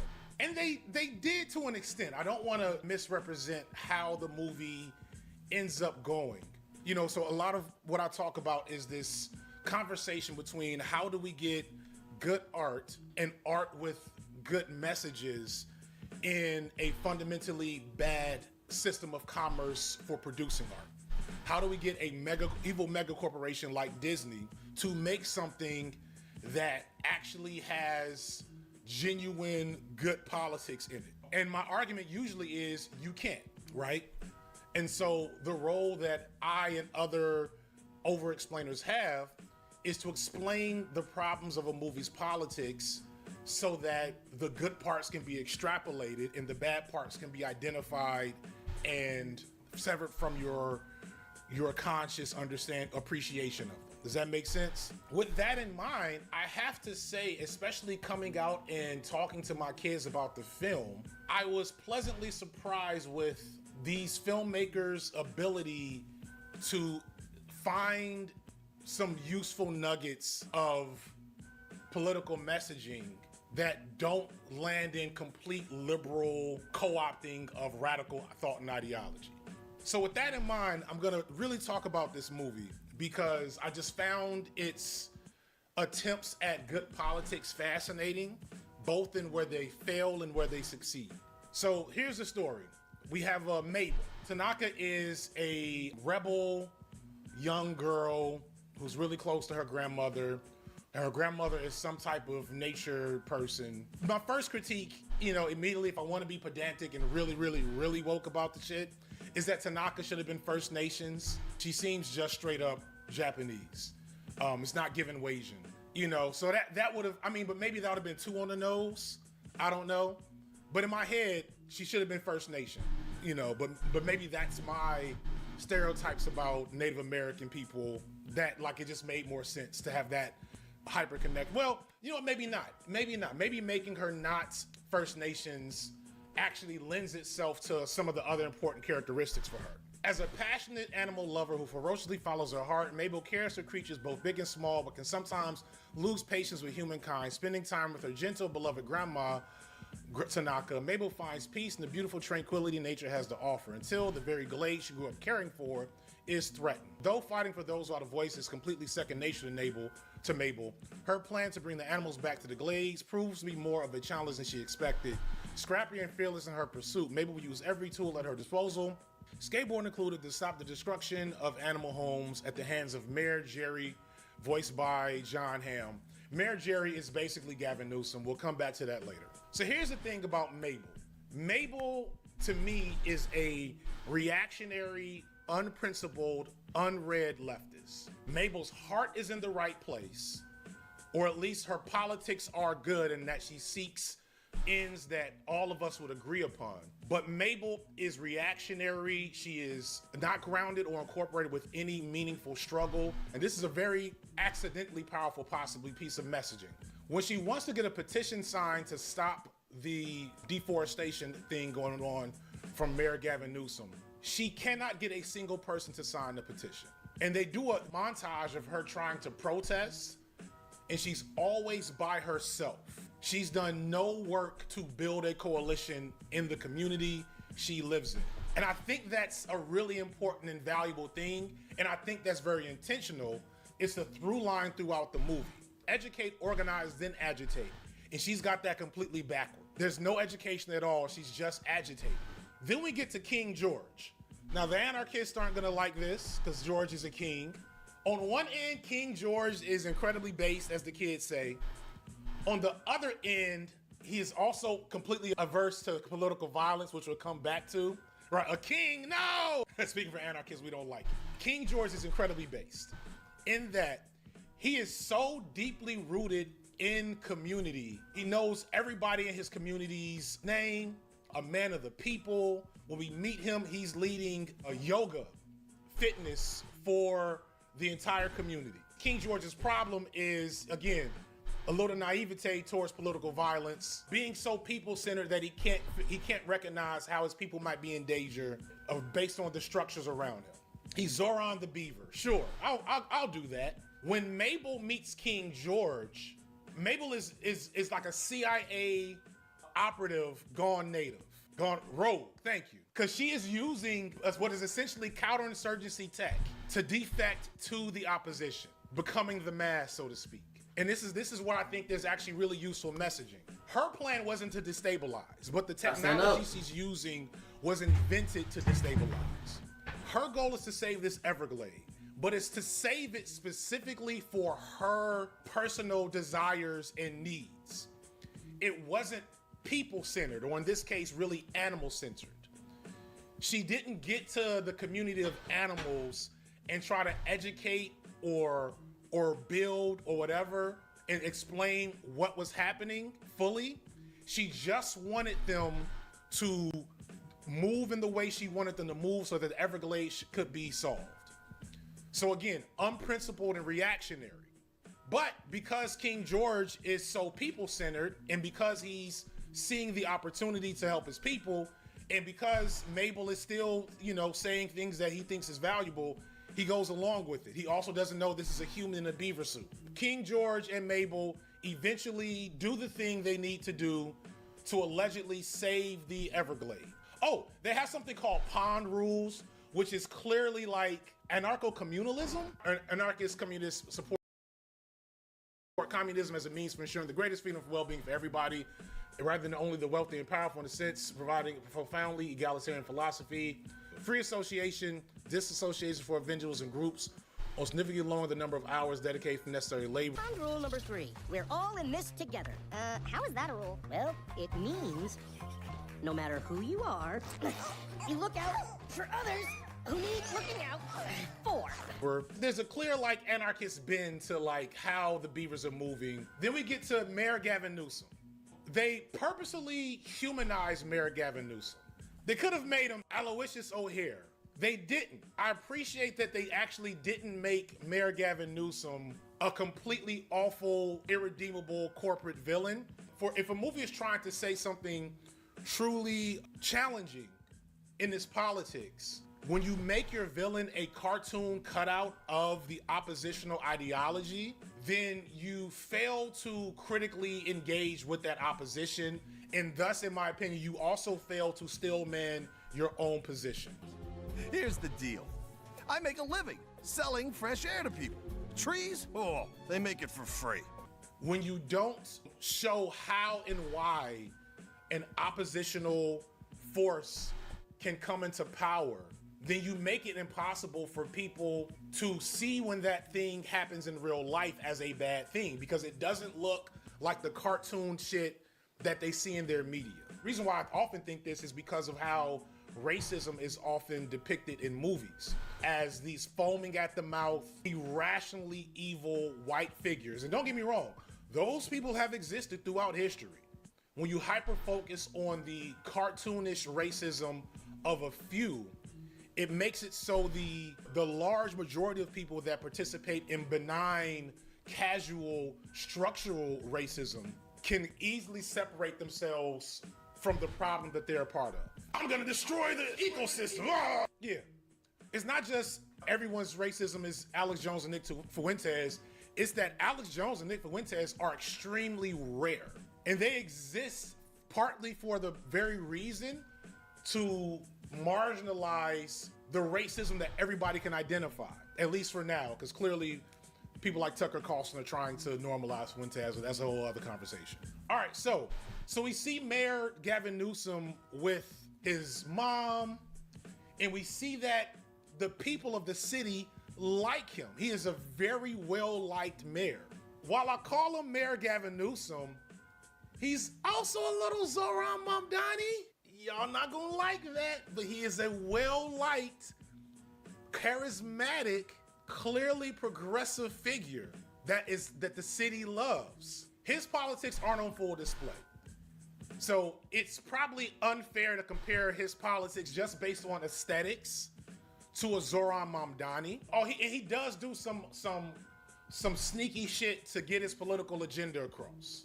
You can't just make him just Gavin Newsom, who's not liked by a lot of Californians. At some point, this mayor has won a re-election.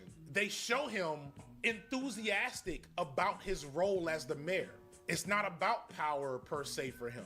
There's a little bit of that in there. There's a lot of corporate stoogery, but he is relatively normal. So for those who are, because I still have the scarlet letter of hating on Zoran Mamdani on my jacket. Zoran Mamdani is, within the establishment of the American political body politics, so we have to critique him as such. Okay, James Tallarico, that's even better. From what I know about James Tallarico, that seems like a better medium. I think anybody that voted for Mamdani as a transformative leftist figure was fooling themselves, which is the main point I have been trying to make the whole point, the whole time.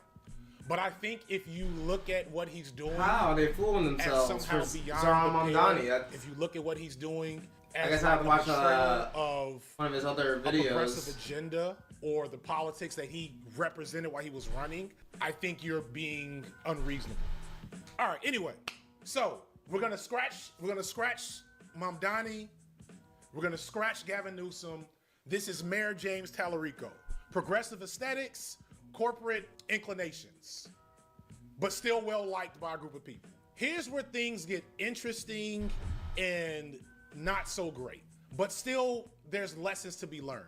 The key thing about Mabel, the best lesson to take away from this movie for leftists, progressives, whatever term you abide by, I have a wide audience, even liberals, is to understand that while Mabel is fundamentally right, she is a reactionary. She is reacting to the issue. She's not grounded in any type of political ethic. She's not grounded in community. She hasn't read anything. She hasn't built anything. She's just reacting. But has access to this powerful tool, and she's been given access to powerful rooms, right? So at some point, King George invites Mabel to the Council of the Animal Kingdoms.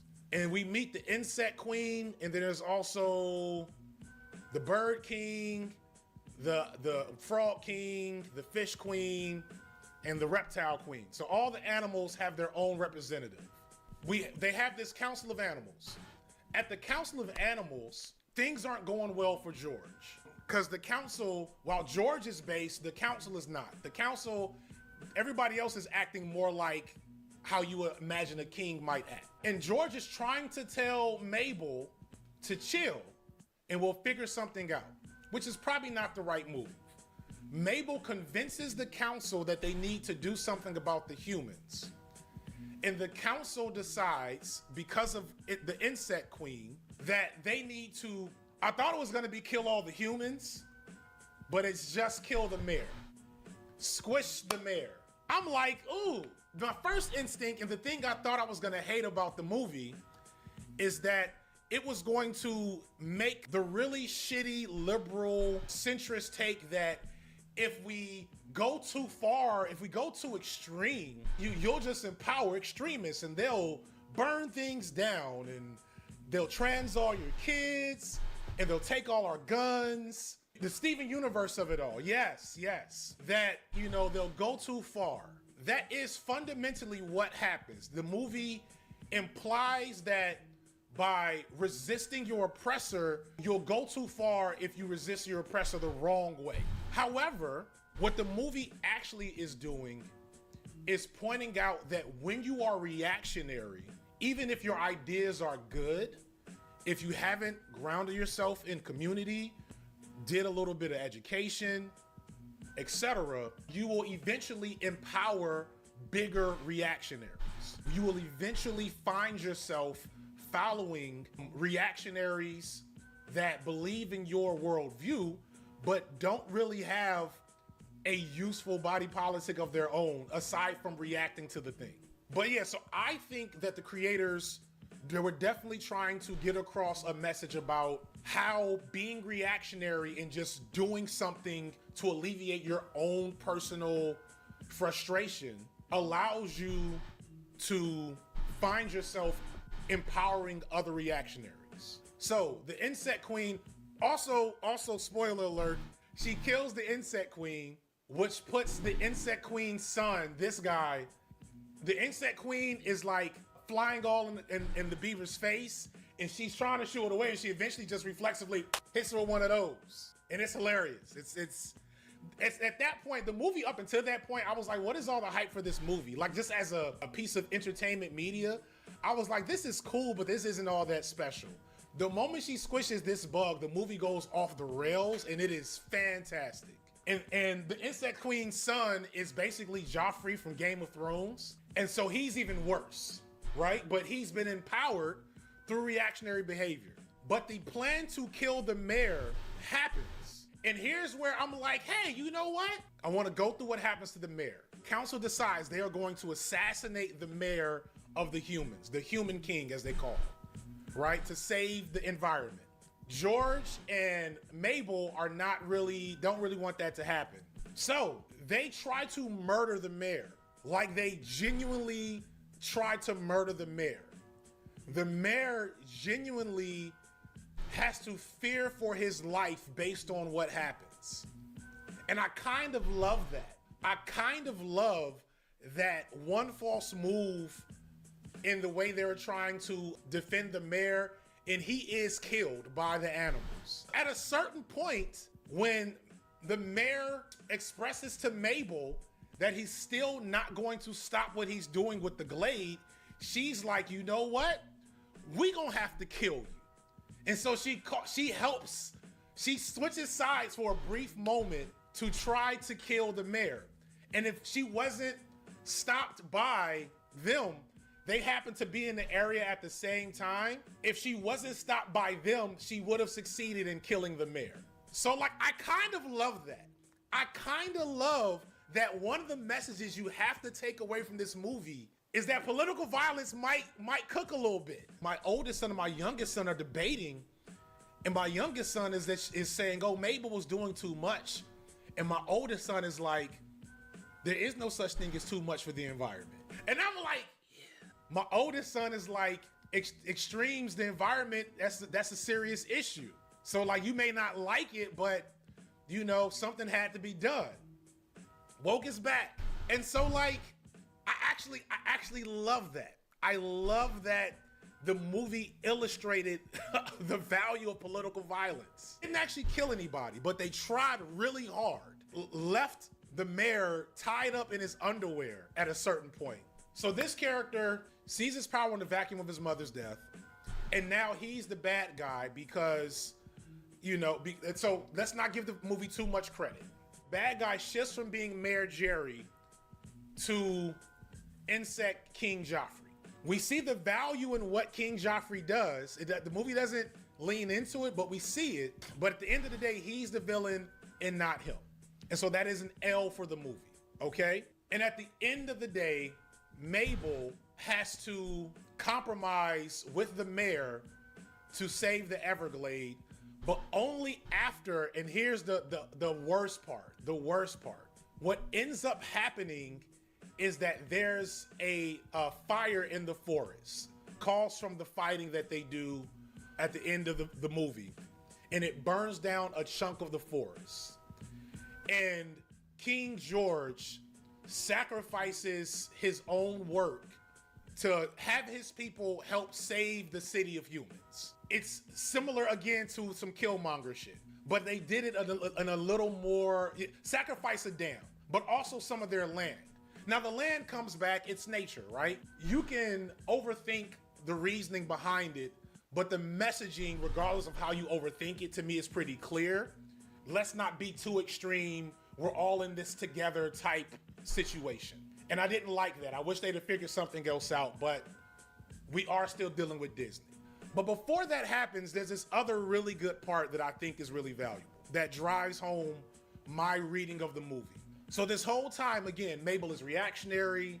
She's not embedded in community. She's not embedded in any struggle. She's not incorporated with anybody. She's just running around reacting to shit that makes her angry. And as she continues to fail and shit looks like it's getting worse and worse, she finally breaks down. And she says something that I think the core liberal audience, what she basically says to George is, I'm so tired of things always going so poorly. I'm so tired of the world crumbling around me. And I'm tired of feeling like I can't do anything.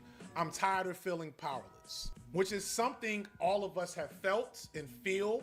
It's definitely something that your typical liberal feels. And George, in his most base moment, basically tells her, get organized, nigga. He tells her to invest in community, get organized, essentially to touch grass. It tells her to stop being an individual who's mad at the system and join with other individuals to work on things together. And literally says something along the lines of, you'll feel better when you're not alone in this struggle. And again, this may be the rad lib in me, but I thought that was an actually really powerful message toward the core audience of the film. Stop reacting to how bad things are and organize within your space and community. But I want you to think about how much of a ideological and tonal shift that is from your typical progressive media drivel. The revolutionary media that my generation and probably Gen Z was raised on is like the Hunger Games, the Matrix, Bug's Life, etc., where the revolution is this glorious thing that happens because one passionate, powerful, super talented person makes it happen. the way that these messaging usually goes is it glorifies this individualistic, fundamentally liberal. We're waiting for a chosen one to lead us to revolution, which is a great story. I love those stories. Talented 10th, one special little boy. Instead, we have this clearly queer-coded trans beaver that has to meet up with the cis beaver and learn anarcho-communism and invest in community. Waiting for Lenin. You combine that with, hey, political violence may not be all that bad, kids. I can't hate the movie as much as I thought I was. I thought I was going to tear this movie apart because Disney was gonna go full Disney. And instead, it reminds me of Spider-Verse. They snuck some actually useful stuff in there and they didn't compromise it in any meaningful way. Combine that with how incredibly unhinged and entertaining the last third is more fun. I can't remember the last time I've had that much fun watching a movie. What have I seen? I guess the end of One Battle After Another. This is a better political message than One Battle After Another times 10. What if One Battle After Another actually had useful messaging for progressives and not just weird race play for 20 minutes and fun hijinks for the next hour or 2 hours? Real talk. Damn, I wish I'd have thought about that at the beginning of this because I'd have been making those comparisons all the way through. There's no such thing as good media. And I think we have to understand that. If you're able to pull good political messaging from something you watch, those good political messages are there and they're valid and they're valuable and you should amplify those. But that doesn't make the movie or piece of media politically good. The idea of your media consumption being emblematic of your value or the righteousness of your politics is fundamentally a flawed and ultimately liberal premise. I gotta shout out Hassan for that take because that's something we talked about years ago at this point.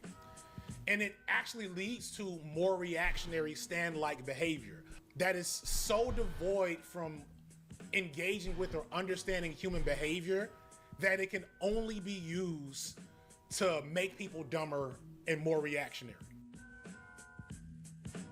Huh, interesting.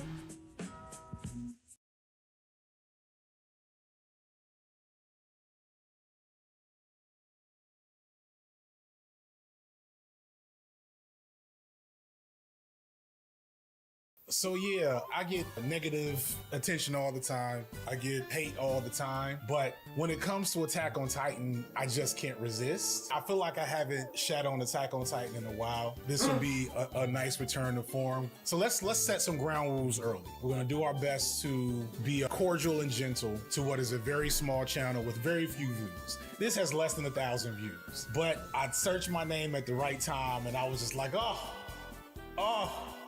How do I even find this? So I search my name pretty regularly, especially when I've released a recent video. And when you search your names, people that are talking about you show up. When people mention you, you always come up. But also when people are talking about the same thing you're talking about, you'll come up. This one will probably have popped up in a couple of days anyway, and you'll see why in a second. But did the name search earlier today, and this popped up, and I was like, oh, Attack on Titan beef. Yes, please. Yes, we're obviously going to be giving the channel a little clout, but like, you know, this may not be the worst thing ever.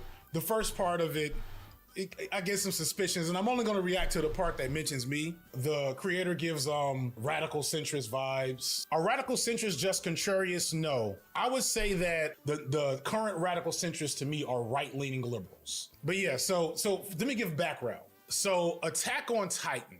I first mentioned Attack on Titan on YouTube, here we go, 3 years ago. And it's because I compared Eren Yeager and his appeal, right? So I mentioned him first in Connecting the Manosphere, and then I finally understand Edgelords. And that might be the last time I mentioned him on the main channel. And then on the side channel, so on the side channel, I've mentioned him twice. Specifically, I did a mini essay on Attack on Titan when it ended. And ever since then, the Attack on Titan fanboys have been on my head. They've never forgiven me. There's this one Redditor that has mentioned me in like 500 different posts.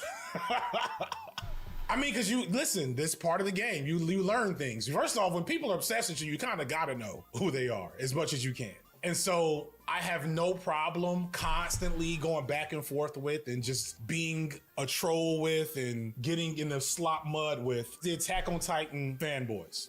This pops up, and I don't know if this person's an Attack on Titan fanboy. They definitely have some things in here. I'm like, I see what you did there. This is still a discourse to some people. This person seems to be very much a drama tuber, so I'm definitely adding fuel to the fire. Once they figure out I did this, if this ever comes out, this will not be the last time I hear. Worse. They had some things to say, and it made me really want to talk about it. They brought up a point they thought they cooked with, and they didn't. So here we go. And one of my earliest videos was a theory about Attack on Titan's one-shot and the original direction of how the Titans work. When it comes to BreadTube videos, they're essays that consist of pretending they're saying something of substance while saying next to nothing at all. It's as if they all share the same bulletin board of points and terms they have to brainlessly throw around that they have to include in the video. It is inevitable that they spit out a buzzword salad of the same buzzwords. Once you've seen one or two videos, you've pretty much seen them all. As a fan of Attack on Titan, I'd like to explore that avenue specifically and just how exactly these people are wrong. I came across a video that I think represents everything wrong with the accusation and the people backing it, titled Attack on Titan and the Road to Fascism. So this video is 2 hours responding to a Lost Futures Attack on Titan video. His first one. Now, Lost Futures has returned to this topic a few times, and other people have made videos that are even better, if I'm honest, than Lost Futures video. But it's this video, which is also 3 years old, which is funny to me. Well, you'll see why in a second. He said, bro didn't watch the whole video he was bringing up. No, he did. I skimmed through it. He responds to the whole video. But I want y'all to peep how he introduces me. By a channel called Lost Futures, and it only shot to popularity because a BreadTuber who has been accusing Attack on Titan and its author Isayama of being fascist, FD Signifier. Attack on Titan is an anime show based off a manga that started in 2009. And it's not your usual Dragon Ball or Pokemon or something maybe more puerile. It's the closest thing that I think anime has gotten to Game of Thrones. All right, so now we have literally been watching my video as long as we've been watching his video at this point. Video essay 101. You never need to show someone else's content this long. This is not even on some I'm offended, how dare you use my content stuff. It's because none of this is pertinent to his argument. I don't know if he actually, let me see. Hope that the writer who had shown some concerning inclinations over the years to be low-key into fascism, that maybe none of that was true and that he would bring it all together in a way that made sense. He did not. Promoted the video in one of his videos where he... So he played a good minute of my video, uncut, uncommented, and then it served no purpose. He could have just said, FD Signifier showed a picture of me and then went to this here. And I'm just like, oh, this is just bad. I'm not even getting to the argument yet. It's the craftsmanship of it all. Now, that was a brief clip, but if you... That was not a brief clip. FD refers to Attack on Titan and Eren as a punching bag on his channel for a reason. He's been crying about it any chance he can get. If there is even a slightest possibility that he can use mental gymnastics to connect Eren to some other topic he's talking about, I assure you he will gladly do it. All right, so let's wait for him to address my arguments. Right, and obviously I'm crying. I literally have fun with this. And let me put this out there. I've always been a huge Attack on Titan fan. The ending is what killed it for me. And I've said that clearly. I even said that in the segment that he played. I don't think I was crying in that segment. I just think the way that the story ended was awful and that Eren Yeager was a loser. I've never cried about this. It's never been an emotional appeal. It's mostly just been, hey y'all, do you see this?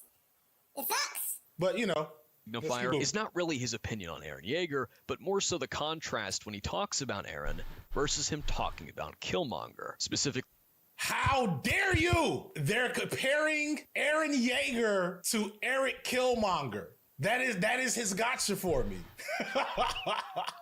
Flashback. But still, for me, it was more about how this all was treated. It's one thing to reveal your villain to be a pathetic loser. It's another to make his actions seem sensible and justified. To me, it's like Isayama didn't want to commit to enshrining this main character as the true villain his actions showed him to be. In the manga version of the ending, instead of solidifying that Eren was an irredeemable mass murderer, Isayama tries to soften the blow by making it seem like Eren was such a huge victim of circumstance, and that maybe in the grand scheme of things, his actions weren't all that bad. It's completely toned up to its own reality. The story wants us to empathize with a villain, despite the villain being way past the point of empathy. Like in Black Panther, we empathize with Killmonger. Killmonger, not because he was a victim of trauma caused by others, namely Wakandan elitism, but because he is ethically correct in his intentions. His belief in a unified Africa fighting against global oppression is undoubtedly the right thing to do. It's just not being done effectively by him. On the flip side, we have a character like Thanos. Thanos also has trauma in his backstory, but unlike Killmonger, Thanos is inherently wrong in his beliefs. His Malthusian-esque desire to kill half of all the people in the universe for the sake of balance is wrong from the get-go and legit doesn't even work after he's done with it. We empathize with why he believes what he believes. We are entertained by him as a character, but never as viewers of the story are we asked to get in line with his goals or believe in his ideology. Some weirdos in any way, probably the same type of people that say Eren or Griffin did nothing wrong, but the story clearly did not ask them to come to that conclusion. In Attack on Titan, they try to give Eren Killmonger's ending with Thanos' actions and ethics. The author doesn't want us to fully condemn Eren for killing billions of people for literally no specific reason other than he wants it to do it. Isayama wants us to sympathize with genocide because he wrote it in a way to make it seem like it was justified without actually making an effort to justify it, and no. End of flashback. And mind you, he does this multiple times in the video. Multiple times in the video, he compares the Eldians to Black liberation movements. He compares us to the Black Panthers and to Pan-Africanists. Two characters who are very similar. Both are oppressed, traumatized individuals, particularly as children, who lose their parents early on. And both of them are molded into what they become from their trauma and pain. They both want to end the oppression of their people, and both resort to imperialist tactics to do so, eventually leading up to genocide. The difference being that Killmonger was stopped before his global destruction could be done. Both of these characters also became a crying mess when trying to rationalize their actions right before they died, such as Killmonger practically So, Moldy Banana Muffins, thank you very much. Eren killed his own mother and his father.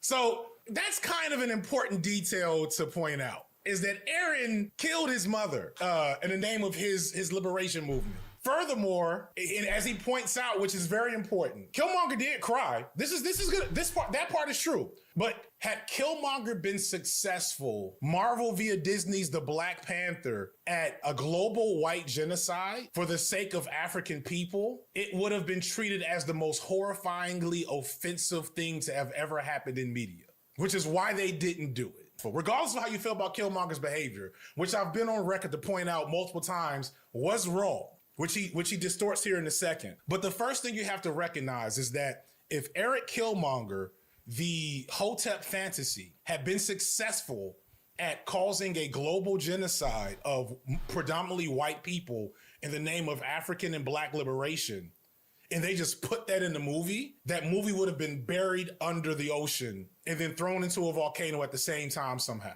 So the fact that I naturally feel a similar revulsion to when Eren Yeager does it in Attack on Titan, I don't know why that's considered a contradiction. But Attack on Titan has such chronically online fanboys that they can't see how some people draw the line at genocide, even in the fantasy world.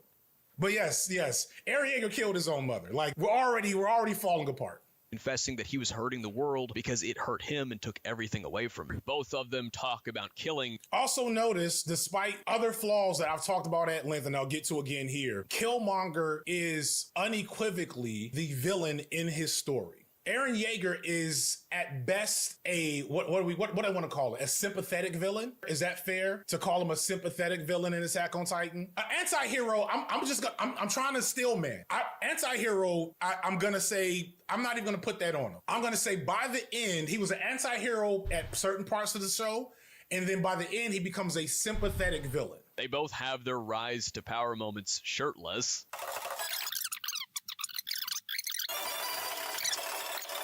Yet FD Signifier particularly mocks Eren for being stoic and badass and Sigma and all this other stuff, but none of that applies to Killmonger, apparently. And for another— Why doesn't this apply to Killmonger, chat? Take a guess.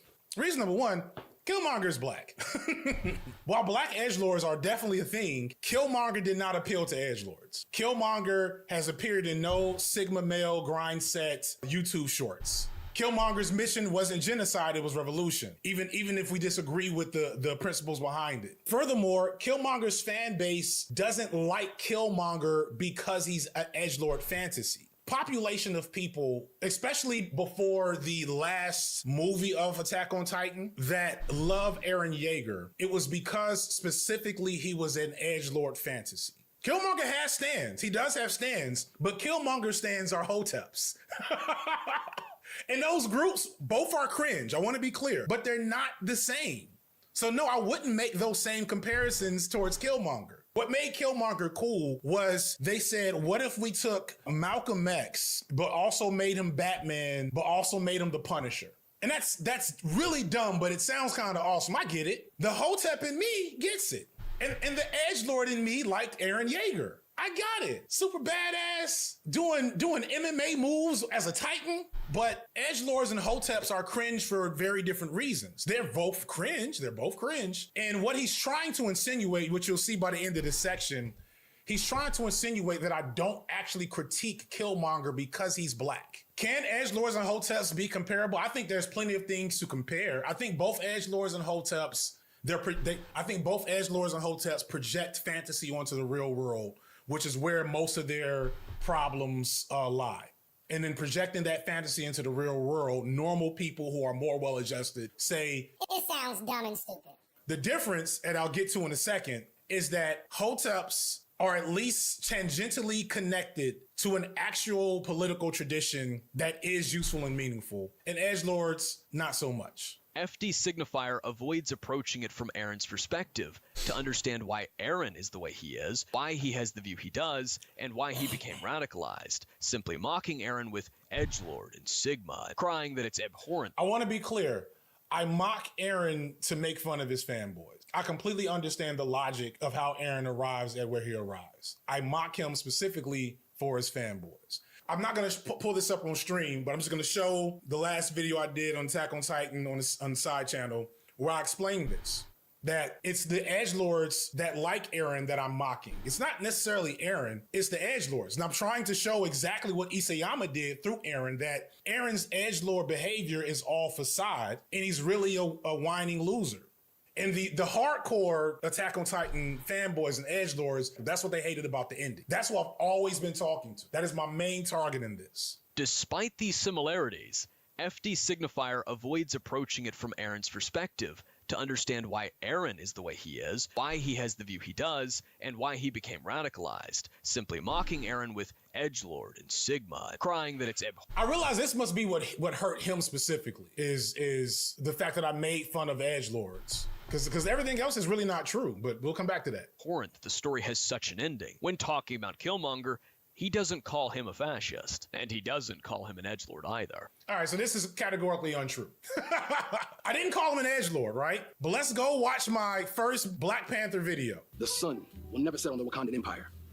It's Wakanda as the empire reproducing the same oppressive hierarchy that already exists, just hopefully with black people on top. Revolutionary Pan-African ideologies have been melded with conservative and fascist ideologies, create despots and dictators in Africa, such as Muammar Gaddafi, Robert Mugabe, Papa Doc in Haiti. So, furthermore, because he keeps going with this, right? Where's he at? No, he's more than happy to approach it from an understanding angle. He says that Killmonger is misunderstood, that he's a fantasy representation of black radical resistance imagery. He describes him as pretty awesome. In the movie The Rock, Brigadier General Francis Hummel is played by Ed Harris, and he has created a Splinter Cell terrorist group of ex-American soldiers. I love that he used this, so let's keep watching. Who were betrayed by the American government and are trying to settle the score. This type of villain became very popular and palatable in the 90s because that's when the effects of late capitalism and neoliberalism started to be more palatable and affecting to the American people. People began to understand that the real villains were a lot of these systems failing American citizens and creating the conditions to make villains, and thus pure evildoers can't quite cut it anymore for American media consumers. He's even proving my point here. What's funny is that he left in, this dude is so lazy. He left in his own mouse clicker. Like here, you can't, like, there's my mouse clicker up here, right? Over here. This is his mouse clicker on the pause button. And he's literally letting me disprove his point on his own video. Again, we're padding. Again, we're padding. Got these. They paid a fair price, or did they take it like they took everything else?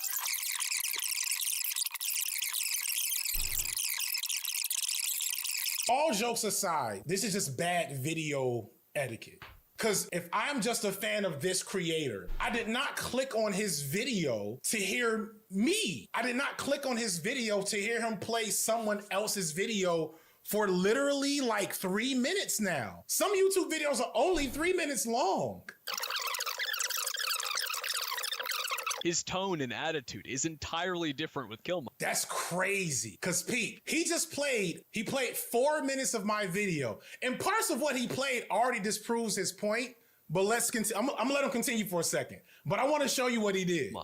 And the why becomes obvious when you consider that FD Signifier specifically associates white men with loving edgelords and him Again, not true. Again, not true. That is definitely something that is a white guy thing. White guys lead the edgelord charge. But edgelords, I've been one of the only people to point out that certain communities are way more diverse than people give credit to.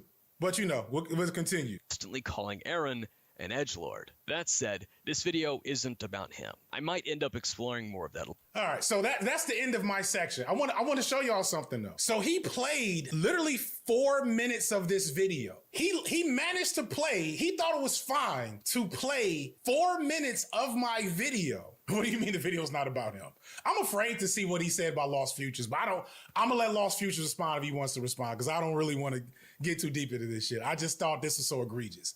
So he played 4 minutes of this video, and his argument, and y'all let me know if I'm strawmanning his argument, but his argument seems to be that I am critical of Eren Yeager in ways that I am not critical of Killmonger. Right? Specifically that I call Eren Yeager an edgelord, and I make fun of him for being an edgelord. Now that part is true, but the core of this video is about the politics of Attack on Titan, the politics of Eren Yeager. And notice how he doesn't allow me to talk about the politics of Killmonger, the more material necessary element to his argument. However, what he actually says is that he wants to create a Wakandan empire. His plans aren't liberation, but domination. He even used the classic phrase used by Great Britain in the 19th century, the sun will never set on the Wakandan empire, except in reality, it was the British Empire. He also killed his black girlfriend for kind of no reason, and then choked another random black woman for kind of no reason other than intimidating people, which is really smart script writing to do all that wild, crazy stuff before we actually get to know him as a character. But that same level of slickness is also problematic because the movie essentially employs white supremacist framings of black liberation and radicalism. Killmonger is trying to do the mythical white genocide, and like, how can you root for him under those circumstances? When you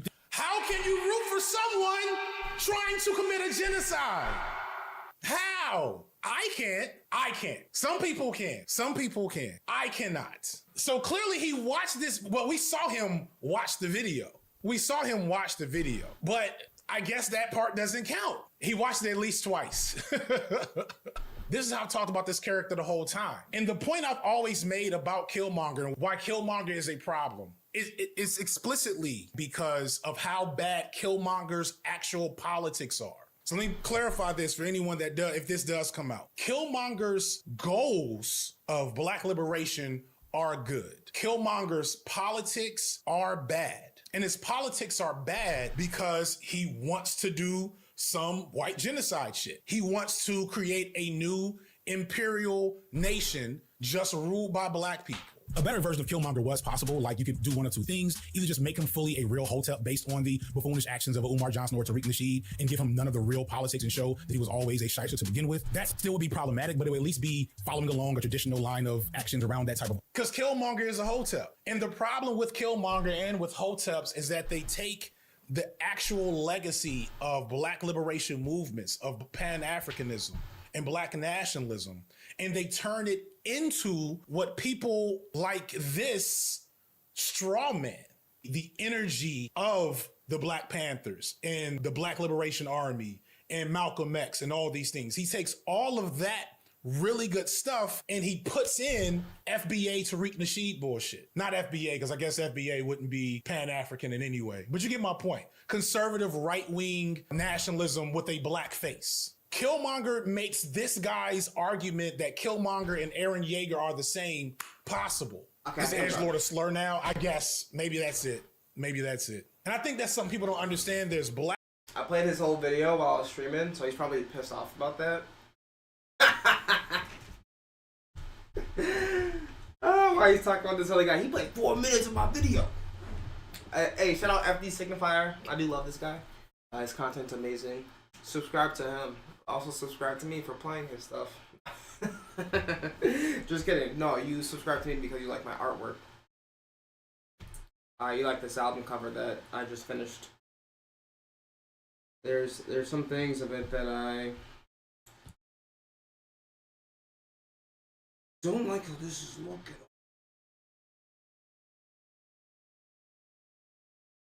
I need to get my blending down, but whatever. I'm off the stream now. If you stopped by, appreciate it. If you didn't, I'll be back on. Who knows when